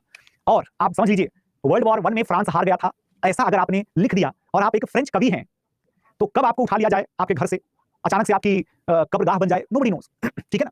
तो कुल मिलाकर के जो आर्टिस्ट थे, जो स्कॉलर्स वगैरह थे, ये लोग बड़े दबे दबे से, डरे डरे से रहने लगे। अल्ट्रा नेशनलिज्म की एक दिक्कत यही है, आप अपने देश को परफेक्ट मानने के लिए मजबूर किए जाते हैं। मतलब आप ये भी नहीं बोल सकते कि परफेक्ट बनाना पड़ता है, मतलब वो फिल्मी वाला डायलॉग था जो कौन सी मूवी, करंदे बसंती का, कि कोई भी देश परफेक्ट नहीं होता, बनाना पड़ता है। बनाने देखो, जब आप कह रहे हो कि बनाना पड़ता है तो मतलब आप एग्री कर रहे हो कि हाँ कुछ तो कमी है। हाउ डेयर यू, हिम्मत कैसे हुई तुम्हारी ये कहने की कि देश में कमी है, ठीक है ना, गॉन, खत्म। तो ये बेसिकली कल्चरल लाइफ को, इंटेलेक्चुअलिटी को थोड़ा सप्रेस कर देता है। इसी वजह से आप देखिएगा लिटरेचर का जो नोबेल प्राइज होता है ये हमेशा ऐसी ही सेंसिटिव थीम्स पर दिया जाता है जो थोड़ा बहुत रेजोनेट करता है वो पुराने जमाने के क्लासिकल, जो मॉडर्न यूरोप का क्लासिकल पीरियड था उसके साथ, ठीक है, या फिर कंटेम्पररी में थोड़ा साइंटिफिक अप्रोच। साइंटिफिक प्रोग्रेस में दोस्तों क्या असर पड़ता है, साइंटिफिक प्रोग्रेस जो है बहुत तेज हो गया, बहुत ज्यादा हो गया। तेजी के साथ मैकेनाइजेशन, इंस्ट्रूमेंटेशन, इलेक्ट्रॉनिक्स जैसी चीजों का डेवलपमेंट होता है, मैकेनिकल सिस्टम्स बहुत तेजी से प्रोग्रेस करते हैं। ट्रांसपोर्टेशन में, कम्युनिकेशन में, मेडिकल फील्ड में, मिलिट्री फील्ड में, हर फील्ड में जितना डेवलपमेंट इस समय हुआ उतना कभी भी नहीं हुआ इसके पहले, ठीक है। केमिकल वेपन्स, नई नई दवाएं, नई नई सर्जरी के मेथड्स, नए instruments, tank, aeroplanes, fighter jets, submarines, heavy transportation, पहाड़ों पर चलने वाली गाड़ियां, रात में देखने वाली जो है विजन्स, सब इसी टाइम पर सारा कुछ। ठीक है, इसके अलावा दोस्तों इतना जब सब कुछ हो रहा है तो फिर ये मंदी कहां से आ गई? How did this great depression hit the economy? इसका कैसे हो गया? दरअसल दोस्तों बहुत सारे रीजन थे, बहुत सारे रीजन थे। ग्रेट डिप्रेशन क्या होता है? ग्रेट डिप्रेशन क्या दोस्तों कि 29 अक्टूबर को, 29 अक्टूबर जो है 29, उसे है ना काला मंगलवार कहते हैं, क्योंकि स्टॉक मार्केट एकदम से क्रैश कर गया। स्टॉक मार्केट एकदम से क्रैश कर गया। लगभग 16 मिलियन शेयर्स जो है वो, समझिएगा जरा, 16 मिलियन कितना होता है? 16 मिलियन होता है 1.5 करोड़, ज्यादा 1 करोड़ 60 लाख शेयर्स जो है एक दिन में ट्रेड हो गए। नतीजा ये हुआ दोस्तों कि अरबों डॉलर्स का नुकसान हो गया। छोटे मोटे इन्वेस्टर तो साफ हो गए, हजारों के हजारों साफ हो गए, और अमेरिकी स्टॉक एक्सचेंज को बंद करना पड़ा टेम्पररी कुछ दिनों के लिए, और ठप पड़ गया। नतीजा देखो क्या होता है। बेसिकली इसके चक्कर में लोगों के पास जब पैसे ही नहीं रहे तो सामान की डिमांड कम हो गई दोस्तों। लेकिन आप सब जानते हैं कि फैक्ट्रीज में जो प्रोडक्शन था वो धड़ल्ले से चल रहा था, क्योंकि जिस हिसाब से शेयर मार्केट में खरीदारी हो रही थी तो लोगों को लग रहा था कि यार पैसा खूब है लोगों के पास, तो प्रोड्यूसर्स जो है वो फैक्ट्री में खूब प्रोडक्शन कर रहे थे, यानी कि रॉ मटेरियल्स भरपूर थे, प्रोडक्शन भरपूर था, इन्वेंटरी यानी कि भंडार भरपूर है, डिमांड भी भरपूर थी। लेकिन सडनली पता चला कि ये सब तो बुलबुला था, और एकदम से बुलबुला बस्ट हो गया, फट गया बुलबुला। लोगों की जेब खाली, पैसे नहीं है उनके पास, शेयर मार्केट के भरोसे खरीदारी कर शेयर मार्केट डूब गया। अब जरा इमेजिन करिए सिचुएशन को, कितना आसान सिचुएशन हम समझ सकते हैं कितनी आसानी से। हमारे पास जो है वो घर पे ऑलरेडी 4 कंप्यूटर रखे हुए हैं। मेरे पास जेब में पैसे अभी फिलहाल नहीं है, लेकिन फैक्ट्री वाले को लगता था कि यार ये तो 4 कंप्यूटर इसने खरीद लिए पिछले 1 साल में, मतलब इसका कुछ बिजनेस वगैरह होगा, ये फिर से खरीदेगा। उसने 10 कंप्यूटर ला करके रख लिए अपने पास। लेकिन ना मेरे पास पैसा है, ना मेरे को अब जरूरत है, ना ही मैं कोई डिमांड कर रहा हूं, ना कुछ कर रहा हूं। तो मार्केट में सप्लाई तो है, मार्केट में हो सकता है कहीं पर डिमांड भी हो, खरीदने के लिए पैसा ही नहीं है। ठीक है ना, मतलब वो जो कहते हैं ना लिक्विड, जो फ्रिक्शन रिड्यूस करने वाला जो ना जो फ्लूइड होता है मार्केट को रन करने वाला, लिक्विडिटी जिसको कहते हैं, लिक्विडिटी गायब है भाई, खत्म है। तो बेसिकली हुआ ये कि बड़ी संख्या में इंडस्ट्रीज को नुकसान हुआ। लोगों ने अपनी फैक्ट्री में साल 6-6 महीने के प्रोडक्शंस को बिल्कुल रखा हुआ था भर के, और अब करें तो क्या करें, बेकार हो रहा है वो, उसकी कोई डिमांड नहीं, पेमेंट रुक गई। अब एक बार जब उनकी पेमेंट रुक गई तो बेचारे अपने वर्कर को क्या पेमेंट देंगे? वर्कर को पेमेंट नहीं देंगे, वर्कर फिर गरीब हो जाएगा, यानी और पैसा कम। ठीक है, तो ये सब चीजें जो है दरअसल में कम से कम 4-6 साल के लिए पूरी तरीके से इकोनॉमी को नष्ट कर देंगे। ठीक है, अब सवाल ये उठता है कि ऐसा हुआ क्यों आया ग्रेट डिप्रेशन, व्हाई? दोस्तों सबसे बड़ी जो कुछ बातें हैं, सबसे बड़ा जो रीजन है, ध्यान रखिएगा, डोमेस्टिक ओवर प्रोडक्शन सबसे बड़ा रीजन तो यही है। जिस भी देश को देखो प्रोडक्शन करने पर लगा हुआ था। आपको बता दूं दोस्तों कि इकोनॉमिक्स को समझने का, पढ़ने का जो तरीका है वर्ल्ड वॉर के बाद, ग्रेट डिप्रेशन के बाद वो तरीका ही बदल गया। पहले जो है लोग क्लासिकल माइक्रो इकोनॉमिक्स को फॉलो करते थे, उनमें उनको समझ में आता था कि वो प्राइस टू डिमांड या फिर जो है डिमांड और आपका सप्लाई का जो रेशियो है, ये सब बिल्कुल क्लासिकल काम करता है। ऐसा कुछ नहीं है, राइट। इकोनॉमिक्स ज्यादा से ज्यादा मैथमेटिकल डेविएशन के साथ आने लग गई आफ्टर द ग्रेट डिप्रेशन, क्योंकि देखो जब मैकेनाइजेशन हुआ, ध्यान से सुनिएगा, जब मैकेनाइजेशन हुआ तो अच्छा खासा प्रॉफिट देखने को जब मिला तो लोगों ने, यानी कि फैक्ट्री के मालिकों ने खूब सारी प्रोडक्शन जो है वो कर दी। लेकिन डिमांड उतनी ज्यादा तो नहीं थी, क्योंकि लोग तो बेचारे युद्ध में थके हारे गरीब कंगाल, खरीदने के लिए पैसे नहीं, तो स्टॉक जो है वो अनलिमिटेड बिल्कुल बनने लग गया। ठीक है ना, नतीजा ये हुआ कि प्रोडक्शन कम करने की नौबत आ गई और छटनी की शुरुआत हो गई। अब जब कंपनी के पास पैसा नहीं, क्योंकि उनका सामान बिका नहीं, तो अगर किसी को निकाल भी रहे हैं तो क्या ही करेंगे, वो आदमी तो खाली है। जैसे जैसे लोगों को निकालते गए वैसे वैसे सामान की जो डिमांड है, ध्यान सुनिएगा, सामान मेरे पास पड़ा हुआ है, लेकिन जो सामान मेरा खरीद सकता है, मैं उसकी जॉब छीन ली है। अब उसके पास पैसा नहीं है, तो पहले तो सामान खरीदने की गुंजाइश भी थी, अब वो खरीद भी नहीं सकता, बिल्कुल नहीं खरीद सकता, यानी कि मेरा सामान तो मेरे पास डेफिनेटली पड़ा रहेगा। ठीक है ना, मैंने सारा प्रॉफिट अपनी जेब में रख लिया, प्रॉफिट, या फिर मैंने प्रॉफिट को कंपनी में लगा दिया कि मैं इस कंपनी को और बड़ा करूंगा, जिसके चलते मेरे वर्कर के पास एक भी पैसा नहीं है, और कंपनी को बड़ा करने के चक्कर में मेरे पास भी पैसा नहीं है। ठीक है ना, मेरे पास सामान है, अगर मैं उसे बेचूं तो मेरे पास पैसा आए, लेकिन उसे खरीदेगा कौन, क्योंकि खरीदने वाले के पास पैसा ही नहीं है। ठीक है, इंडस्ट्रियल प्रॉफिट्स जो है दोस्तों काफी ज्यादा बढ़ गए थे, लेकिन वर्कर्स की जो इनकम थी है ना, वो बहुत थोड़ी बहुत, या फिर कह सकते हैं नहीं बढ़ी थी, जिसके चलते डिमांड जो है कोलैप्स हो गई, क्योंकि बड़ी संख्या तो वर्कर्स की ही होती है। ठीक है, इसी तरीके से अमेरिका ने क्या किया, अमेरिका ने कुछ टैरिफ बैरियर्स लगा दिए। अब टैरिफ बैरियर्स मतलब क्या, अपने इंडस्ट्रीज को प्रोटेक्ट करने के लिए कि भैया पहले हमारे यहाँ की सप्लाई पूरी करो, उसके बाद ये कदम सरकार का एकदम उल्टा पड़ गया। अब आप समझिएगा कि शेयर मार्केट में वो गिरावट क्यों आई थी। देखो दरअसल में अमेरिका में जब वर्ल्ड वॉर दुनिया में खत्म हुआ ना, तो अमेरिका की सरकार ने क्या किया, मदद करना शुरू किया, यूरोपियन देशों को प्रोडक्ट की सप्लाई करना शुरू किया, बेचना शुरू किया, जिसके चलते अमेरिका के घरेलू बाजार में सामान की कमी होने लग गई। नतीजा ये निकला कि अमेरिकी सरकार ने नियम बना दिया कि अब जो है आप बाहर बेचने के लिए, आप जब है यूरोप में अपना सामान बेचना चाहते हैं तो आपको थोड़ा एक्स्ट्रा पैसा देना पड़ेगा सरकार को, उसी पैसे से सरकार अपने लोकल इंडस्ट्री को डेवलप करेगी, जो हमारे घर की सप्लाई को मेंटेन करेंगे। बात समझ में आई? लेकिन शेयर मार्केट में क्या नियम था, शेयर मार्केट में नियम ये था कि भाई लोग क्या करते थे, एंटीसिपेशन के आधार पर, पूर्वानुमान के आधार पर क्या करते थे, ट्रेड करते थे। अब लोगों ने क्या करना शुरू कर दिया, लोगों ने दरअसल में एंटीसिपेशन के बेसिस पर कि हाँ अभी आज नहीं तो कल सरकार तो हटा ही लेगी टैरिफ, मतलब कंपनी के दाम बढ़ेंगे, और पैसा डालो, शेयर मार्केट में लोगों ने पैसा इन्वेस्ट कर दिया। लेकिन जब यूरोप में थोड़ी बहुत प्रोडक्शन थोड़ा संभलने लगा और उन्हें अमेरिका की डिमांड की जरूरत, अमेरिका के सामान की जरूरत थोड़ी सी कम पड़ने लगी, ऐसा नहीं कि जरूरत नहीं थी, लेकिन उतना नहीं थी जितना कि इन लोगों को लगता था, सरकार ने कोई खास परिवर्तन नहीं किए, तो यार देखो ट्रेडर्स का एक टाइम के बाद तो भरोसा खत्म हो जाता है, आज नहीं तो कल मार्केट में बिक्री तो करेंगे, शेयर तो बेचेंगे अपने। शेयर बेचने की जो शुरुआत हुई, और जो शुरुआत हुई कि एकदम से मार्केट पूरा ध्वस्त हो गया, पूरा त्रस्त नीचे डाउन। नतीजा ये निकला दोस्तों कि मार्केट जो है 24 अक्टूबर 1929 को इससे ज्यादा बड़ी गिरावट दुनिया के इतिहास में कभी भी देखने को नहीं मिलती है। इसे ब्लैक थर्सडे कहा जाता है, ध्यान रखिएगा। और 1930 तक आते आते तो शेयर इज इक्वल टू कचरा, रद्दी, कोई मतलब ही नहीं शेयर, राइट।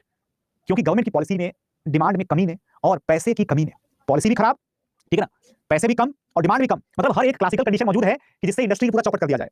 नतीजा क्या होता है दोस्तों? नतीजा ये निकलता है दरअसल में कि इन्वेस्टर्स जो हैं, है ना, जिन्होंने भारी भरकम दाम पर महंगे शेयर्स खरीदे थे इस उम्मीद में कि अभी ये और ऊंचे जाएंगे, अभी हम इनको बेच करके प्रॉफिट कमाएंगे, वो चौपट हो गए। बैंकों ने लोगों को लोन दिया था, कुछ लोगों ने बैंकों से, सभी लोगों ने, गरीबों ने अपनी सेविंग्स को बैंकों से निकाल लिया था। तो जिन लोगों को बैंक्स ने लोन दिया था शेयर खरीदने के लिए, बड़े बड़े लोगों को, अब उनके पास पैसे नहीं है तो बैंक का लोन नहीं चुका सकते। जिन मिडिल क्लास वालों ने अपनी सैलरी से बचत कर करके बैंक में जमा किया था, वो निकाल करके शेयर मार्केट खरीदा था, मतलब शेयर खरीदे मार्केट से, अब बैंक के पास उनकी सेविंग्स भी नहीं है कुछ कर सके, मतलब बैंकों से भी पैसा खाली, बैंकों से भी पैसा खाली, ठीक है।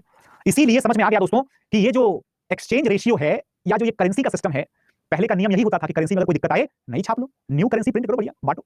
ये सब नियम बदलने पड़ गए, ठीक है ना। और जब लोगों के पास पैसा नहीं, मार्केट वालों के पास पैसा नहीं, बैंक के पास पैसा नहीं, शेयर होल्डर्स के पास पैसा नहीं, फैक्ट्री के प्रोड्यूसर के पास तो पहले पैसा नहीं था, ऊपर से लोगों की छटनी शुरू हो गई थी, तो उत्पादन भी गिरने लगा, उत्पादन भी गिर रहा है, मांग भी गिर रही है, भंडार फिर भी भरा पड़ा है, मतलब अजीब कंडीशन हो गई। सारे के सारे जो इकोनॉमिक प्रिंसिपल्स थे पूरे के पूरे ध्वस्त, खत्म, है ना, कोई प्रिंसिपल्स काम नहीं कर रहे हैं। और उसका कॉन्सिक्वेंस दोस्तों खेती वाले क्षेत्र में भी दिखता है और पूरी दुनिया के ऊपर भी नजर आता है, ध्यान रखिएगा। लेकिन ब्रिटेन थोड़ा सा कम परेशान हुआ था, रशिया तो बिल्कुल परेशान नहीं हुआ था। क्या मुझे कोई बता सकता है क्या कि ऐसा क्यों हुआ होगा कि ब्रिटेन परेशान नहीं हुआ और रशिया उतना ज्यादा परेशान नहीं? रशिया बिल्कुल परेशान क्यों नहीं हुआ? Anybody, anyone? यस, बताइएगा जरा फटाफट से। हाँ जी, सोशलिज्म, प्रभाकर बिल्कुल सही कह रहे हैं। इंडिया में क्या फैक्टर काम, सॉरी ब्रिटेन में क्या फैक्टर काम कर रहा था? हाँ जी, बताइए बताइए आंसर क्विक। कितने लोगों ने सुना पूरा का पूरा स्टोरी, कितने लोगों ने सुना भी नहीं? ग्लोबलाइजेशन नहीं था एक्चुअल में, ब्रिटेन के पास इंडिया था, ब्रिटेन के पास इंडिया था दोस्त, और ब्रिटेन के पास इंडिया है, और इंडिया मतलब कि कम से कम 30 से 35 करोड़ लोग, इतने लोग, उसमें भी बहुत सारे रजवाड़े जिनकी प्रॉपर्टी जो है वो खानदानी है, खत्म ही नहीं होती है। तो क्या बिचवाना है, बिकवाओ, कोई टेंशन नहीं। तो ब्रिटेन जो है ये दरअसल में अपनी कॉलोनीज के दम पर, इंडिया के दम पर ब्रिटेन टिका रह गया, वरना वहीं पर उड़ जाता। India was like the huge paper weight, है ना, बहुत भारी भरकम। और रशिया क्यों मजबूती से बना रहा? क्योंकि रशिया दरअसल में अपनी अलग ही इकोनॉमी पर काम कर रहा था, उसका खुद का एरिया इतना बड़ा था, खुद का उसका प्रोडक्शन इतना ज्यादा कह सकते हैं कि ना इनबिल्ट उसका सिस्टम था पूरा पूरा, इसलिए दुनिया में क्या हो रहा है उसके ऊपर कोई खास फर्क नहीं पड़ रहा था, ठीक है। अब हम लोग देखेंगे दोस्तों आज के लास्ट टॉपिक को, rise of the totalitarianism and its feature, अधिनायकवाद का उदय और इसकी विशेषताएं, ठीक है। यही है आप में जर्मनी और इटली में अधिनायकवाद का उदय। क्या होता है टोटलिटेरियनिज्म? टोटलिटेरियनिज्म का मतलब होता है एब्सोल्यूट कंट्रोल, बिल्कुल। एक्सट्रीम अथॉरिटेरियनिज्म मतलब कि जो नॉर्थ कोरिया में आपको दिख रहा है, नॉर्थ कोरिया में, ठीक है ना, पब्लिक प्राइवेट हर तरीके की लाइफ सरकार आपकी कंट्रोल कर ले रही है। और इतना ही नहीं, इसमें आमतौर पर जो भी तानाशाह या जो भी होता है ऑटोक्रेट, वो क्या करता है, आम जनता के सभी अधिकारों को कुचल देता है, दबा देता है। एक छोटा सा सवाल है इंटरेस्टिंग सा कि अमेरिका ने कभी भारत के बाजार में एंटर करने की कोशिश क्यों नहीं की आफ्टर वर्ल्ड वॉर 1? क्योंकि ब्रिटेन अभी जिंदा था, है ना, इसलिए। वर्ल्ड वॉर सेकंड के बाद अमेरिका घुस नहीं सकता था, हालांकि कोशिश तो बहुत सारी की, लेकिन वर्ल्ड वॉर सेकंड के बाद जब भारत आजाद हो गया तो भारत ने थोड़ा सा शिफ्ट लगा करके रशिया की साइड थोड़ा सा हो गया, और बाकी झंडा भारत ने पकड़ लिया किसका? गुट निरपेक्षता का, यानी कि नॉन अलाइनमेंट का। तो अमेरिका वाज लाइक ठीक है, पाकिस्तान ही सही, भारत ना सही, तो ठीक है, पाकिस्तान से दोस्ती कर ली अमेरिका ने फिर। तो ब्रिटेन की होने की वजह से अमेरिका वाज नॉट हियर, क्योंकि अमेरिका और ब्रिटेन वर मोर लाइक सेम, लगभग एक जैसे। अब दोस्तों वर्ल्ड वॉर 1 के बाद आप जानते होंगे कि बहुत सारी मुसीबतें चल रही हैं। एक छोटा सा इंपॉर्टेंट सा कांसेप्ट समझिएगा, है ना, जब हम कहते हैं कि डूबते हुए को तिनके का सहारा ही काफी होता है, right, that even the single strand of the light can lit the entire dark cave. अंधेरी गुफा जो है उसमें अगर एक तिनके भर की भी रोशनी हो जाए तो पूरी गुफा में उजाला हो जाता है। दरअसल दोस्तों वर्ल्ड वॉर 1 के बाद दुनिया, यूरोप की जो दुनिया थी वो पूरी तरह से लगभग उजड़ चुकी थी, मतलब उनको कुछ समझ नहीं आ रहा था। नेशनलिज्म के नाम पर उन्होंने एक दूसरे के गले काट डाले, कंगाल हो चुके थे। बची कुछ कसर जो है वो वर्ल्ड वॉर के बाद ग्रेट डिप्रेशन ने उनकी कमर तोड़ के रख दी। अब ऐसे में उनके पड़ोस में रशिया, वो दिन दूनी रात चौगुनी डेवलपमेंट कर रहा है। उनके दूर का रिश्तेदार अमेरिका, उसको कोई फर्क नहीं पड़ रहा है, वो एकदम छाए जा रहा है दुनिया के ऊपर। ये लोग बेचारे कुंठित हुए जा रहे हैं। कुंठित समझते हो क्या? They are getting succumbed within themselves, अपने अंदर ही अंदर घुट रहे हैं। So now what would be the reaction, the natural reaction? दोस्तों अब जरा इमेजिन करिएगा 2010 के आसपास का भारत, कॉमनवेल्थ घोटाला, ठीक है, कॉमनवेल्थ घोटाला। समाचार चैनलों को देखो, गाली पे गाली दिए जा रहे हैं कि, है ना, ये देखो एथलीट्स के रूम है, देखो यहाँ पर खेलगांव, इसको ऐसा होना चाहिए था, ये देखो, है ना, 150 रुपए की चेयर है, इसका दाम 3,500 रुपए का आया हुआ है, ये देखो, है ना, 50 लाख की 70 लाख की बस है, इसकी कीमत इन्होंने 5 करोड़ बता रखी है। मतलब तहस नहस, पूरा एकदम डिप्लोरेबल सिचुएशन। कैसी सिचुएशन? डिप्लोरेबल सिचुएशन थी पूरी की पूरी। और रिजल्ट इसका क्या निकलता है दोस्तों? इसका रिजल्ट ये निकलता है कि एक कोई ऐसा इमर्ज होकर के आता है, कोई ऐसा एक व्यक्ति जिसका उदय होता है, वो व्यक्ति देश को, अपने जनता को एक उम्मीद की किरण दिखाता है, ठीक है ना। वो दिखाता है कि देखो अभी तो जैसा भी है, this is the time of darkness, but I am the one who will be taking you towards the light, है ना, taking you towards the bright side, है ना। तो देश में एकदम से एक डूबते को तिनके सहारा, तो देश में एकदम से क्या हो जाता है, एक यूफोरिया क्रिएट होता है। यूफोरिया मतलब आप में से अगर किसी की उम्र 25 साल से 30 साल के बीच में होगी तो शायद आपको याद होगा फेसबुक का पॉलिटिसाइजेशन या राजनीतिकरण जो है 2012 के आसपास शुरू होता है, 2012 के आसपास इंडिया में, जहां फेसबुक के ऊपर, और लगभग उसी टाइम पर इंडिया में व्हाट्सएप भी धीरे धीरे पॉपुलर हो रहा था। सोशल मीडिया का दौर जो आता है उस पर शुरू में ऐसे ऐसे दावे किए जाते थे, ऐसी ऐसी बातें बोली जाती थी, ऐसा ऐसा एक ऑरा क्रिएट किया जाता था, ऐसा लगता था कि यार बड़ा एक कुछ बड़ा परिवर्तन, बहुत जबरदस्त चेंज आने वाला है, और वो चेंज वो हमें सीधा स्पेस में लॉन्च कर देगा, we will be on the top of the world. ठीक है, ऐसा ही लगभग कुछ माहौल जो है, ऐसा ही कुछ माहौल दरअसल में यूरोप में भी चल रहा था। लोग एकदम अंधकार में डूबे हुए थे। डेमोक्रेटिक कंट्री जो है, यूरोपियन कंट्रीज डेमोक्रेटिक कंट्रीज थी, ध्यान रखिएगा। इन कंट्रीज ने अपने अपने जनता को अधिकार दे रखा था सरकार चुनने का, लेकिन वर्ल्ड वॉर 1 ने उनके सामने उनके देशों की नाक कटा दी थी। जर्मनी की तो मतलब अर्थी ही उठ गई, और इटली जो बड़ा ही उछलते कूदते हुए जाकर के अलाइड नेशंस के साइड बैठ गया था, वहां के लोगों को दुत्कार दिया गया। they were simply repelled, expelled out of the league of premium nations like Britain, France, US, etc. etc. Got it? तो अब ऐसे में क्या होता है दोस्तों, ऐसे में अब जनता के सामने ऑप्शंस आएंगे दो तरीके के। पहला, वही पुराने लकीर के फकीर, कंटिन्यू करते रहो। दूसरा, एकदम चारिज्मेटिक टाइप के लोग, बेहतरीन भाषण देने वाले, बेहतरीन उम्मीदें जगाने वाले, ऐसा बोलेंगे, ऐसा एक ड्रीम क्रिएट करेंगे कि लगेगा कि भाई साहब ये है आदमी, this is the solution to our all the problems, हमारी सभी समस्याओं का एकमात्र तारणहार करता धरता। ठीक है, तो ऐसे लोगों में पूरे देश की जनता क्या करती है, अपना विश्वास जताती है। नतीजा क्या निकलता है, सिंगल पार्टी डिक्टेटरशिप, एक पार्टी ही लीड करती है। आइडियोलॉजी, वो पार्टी किसी खास विचारधारा की पार्टी होती है जिसमें उसके कुछ मकसद होते हैं, ध्यान रखिएगा। इसके अलावा वो अपने मकसद को और अपने हर एक कर्म को बहुत बेहतरीन बताती है। मतलब देखो, इतिहास में पहली बार ऐसा हो रहा है कि हमारे देश ने इस फलानी पार्टी के गवर्नमेंट के अंडर में ये वाला माइलस्टोन अचीव कर लिया है, ऐसा पहले कभी नहीं हुआ। ठीक है ना, ये। इसके अलावा स्टेट कंट्रोल ऑफ इकोनॉमी, यानी कि सरकार जो है वो कंपनी से लेकर के और इंडिविजुअल तक हर तरीके के इकोनॉमिक कंपोनेंट्स को अपने कंट्रोल में रखने की कोशिश करती है। सरकार की मर्जी के बिना कोई पत्ता नहीं हिलेगा। और इसके अलावा अपना नियंत्रण स्थापित करने के लिए ऐसी सरकारें क्या करती हैं, जनता में जो भी प्रोटेस्ट करेगा, चाहे वो कोई रिपोर्टर हो, चाहे वो कोई प्रेस वाला हो, चाहे वो कोई थर्ड पर्सन हो, चाहे वो कोई एक्टिविस्ट हो, जेल में डाल देंगे, उनके ऊपर देशद्रोह का मुकदमा लगा देंगे, उनको फांसी पे चढ़ा देंगे, गोली मार देंगे, मतलब किसी भी तरीके से। और क्या बोल करके कि ये तो देशद्रोही था, he was an anti nationalist. ठीक है ना, ये सारे फीचर्स दोस्तों ये आपको टोटलिटेरियन गवर्नमेंट्स में नजर आते हैं। इसके बाद एक बहुत बड़ा पॉइंट क्या होता है, सरकार के द्वारा नियंत्रित हुआ मीडिया। ठीक है, मतलब कि सरकार के द्वारा जो है जो चीजें कह सकते हो सपोर्ट की जाती हैं, जो पॉलिसीज गवर्नमेंट प्रपोज करती है, वही पॉलिसीज जो है मीडिया रात दिन गाता रहता है कि हाँ देखो, है ना, आज हमारे, है ना, लीडर साहब जो है वो वहां गए थे, आज हमारे देश में ये हुआ, आज हमने तो उसको मुंहतोड़ जवाब दिया, आज हमने तो पूरा क्या कर दिया, एकदम छा गए हम दुनिया पे, राइट, कुछ भी खराब नहीं हुआ। इसके अलावा इंडिविजुअल, एक व्यक्ति और एक समाज जो है दोस्तों, समाज की जो विचारधारा है, समाज में जो एक समर्पण की भावना आ जाती है, समर्पण की जो भावना आ जाती है, देखिए जरा, अपने करिश्माई नेता की तरफ पूरे समाज का गहरा समर्पण होता है, डिवोशन, भक्ति। मतलब कि नेता ने बोल दिया कि भैया आज तो तुमको सर के बल खड़े होकर के गोल गोल घूमना है, भाई साहब पहिया लगा लिया सर के ऊपर, सिलेंडर रखने वाला, और पलट गए और लगे घूमने। ठीक है ना, क्योंकि नेता हमारा करिश्माई है, हमारा नेता क्या है, करिश्माई नेता है। और डायनामिक लीडरशिप, हमारा नेता जो है वो अपने एक्शंस, वो अपनी, है ना, अपनी शैली से, अपने अंदाज से ऐसा महसूस कराता है कि what a commendable leader man, what a strong astonishing leader. ठीक है ना, ये जो है हिटलर और मुसोलिनी दोनों की खासियत थी, ध्यान रखिएगा। एनफोर्समेंट मेथड्स दोस्तों, पुलिस, है ना, पुलिस जो है वो टेरराइज करती है। मतलब जैसे देखो, अब हिटलर क्या करता था, हिटलर जो है अगर बाई चांस किसी भी ऐसे अपने कर्मचारी के ऊपर या किसी भी अपने विरोधी के ऊपर अगर ऐसा शक हुआ तो उसके घर की नीलामी करवा देता था, उसको देश से भागने के लिए मजबूर कर देता था, नहीं तो गोली मार देता था। ठीक है, सेंसरशिप, कौन सी मूवी चलेगी, कौन से नाटक, कौन सा न्यूज़पेपर, हिंसा, और खासकर इंडोक्ट्रिनेशन जो है दोस्तों, इंडोक्ट्रिनेशन मतलब होता है अपनी मर्जी से कोई नियम कानून बना देना। मतलब कि आज से जो है ना, जितने भी नदियों में साफ पानी बहता है ना, उस नदी का पानी सबके घर में डायरेक्ट आएगा, हमने कह दिया, कह दिया, फाइनल है। ठीक है, कोई भी ऐसा उल्टा सीधा चीज। और इंडोक्ट्रिनेशन का मतलब ये नहीं होता है, इंडोक्ट्रिनेशन का मतलब अगर देखें तो किसी भी तरीके की कोई भी कंडीशन में एकदम से इम्प्रॉम्प्टू अगर कानून बना दिया जाए, बोल दिया जाए, तो दैट इज इंडोक्ट्रिनेशन।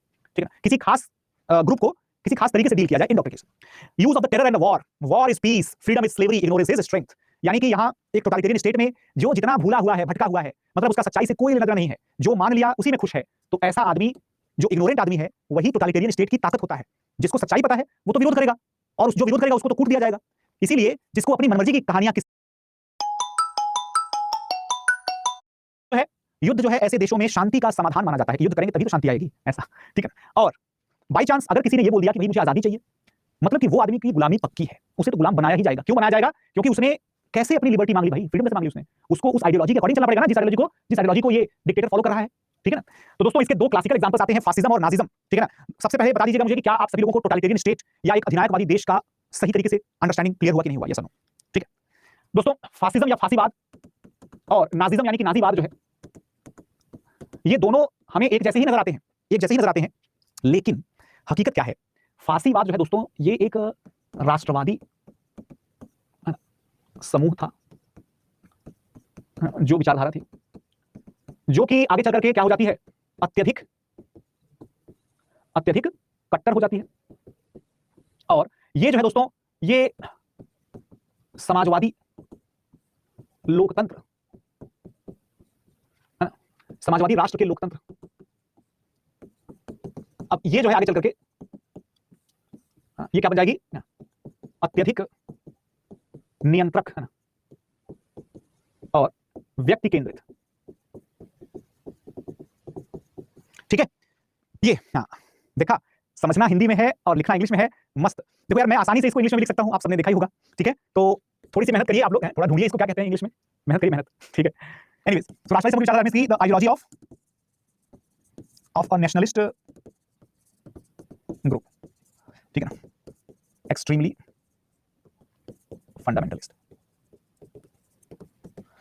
ठीक है, excessively regulating and individual centric, और socialist, democrat, nationalist। ठीक है, तो ये जो है दरअसल दोस्तों, इसमें फांसी जो है राइट, फांसीवाद जो है दरअसल में ये इटली में, और नाजीवाद जो है वो जर्मनी में ग्रो करेगा, डेवलप होगा। फांसी पार्टी का जो है राइट रूल इटली में कब से शुरू होता है दोस्तों, 1922 से, और नाजी जो है जर्मनी में कब से पावर में आते हैं, 1933 से। और इसका रिजल्ट क्या निकलता है, ध्यान रखिएगा, रिजल्ट इसका ये निकलता है कि सेकंड वर्ल्ड वॉर में ये जबरदस्त तरीके से क्या करते हैं, अपनी हरकतों की वजह से, अपने कह सकते हैं कंट्रीब्यूशंस की वजह से सेकंड वर्ल्ड वॉर का बहुत बड़ा कारण बनते हैं। ठीक है, तो गाइस यहां पर हम लोग इस सेशन को करेंगे क्लोज। ठीक है सर, ऐसे ही हमेशा हिंदी में लिखते मजा आ जाता। देखो यार बेटा, मैं हिंदी और इंग्लिश में, देखो मैं, मेरा मकसद यहाँ पर ये नहीं है कि मैं अपनी भाषा और अपने ज्ञान का एकदम प्रदर्शन करके आप लोगों को बिल्कुल मंत्रमुग्ध कर दूं, फिर तो मैं भी यही हो जाऊंगा, है फिर मैं भी यही हो जाऊंगा। और आपको यहाँ पर सीखने का, आपको सिखाने का मेरा मकसद है दोस्त। तो आप अगर थोड़ा सा सीखेंगे ना तो बड़ा अच्छा लगेगा। मैं हिंदी में लिखूंगा, इंग्लिश में लिखूंगा, मैं बल्कि आपको मैं बताऊं कि मैं, है ना, मैं दोनों हाथों से लिख सकता हूं, राइट, देखो दोनों हाथों से लिख सकता हूं मैं। ठीक है, तो कहने का मतलब इसके बदले में आपका क्या फायदा होगा, कुछ भी नहीं। ठीक है, लेकिन आप अगर थोड़ी सी मेहनत करेंगे, थोड़ा संघर्ष करेंगे तो आपको बहुत फायदा होगा। इसीलिए मैं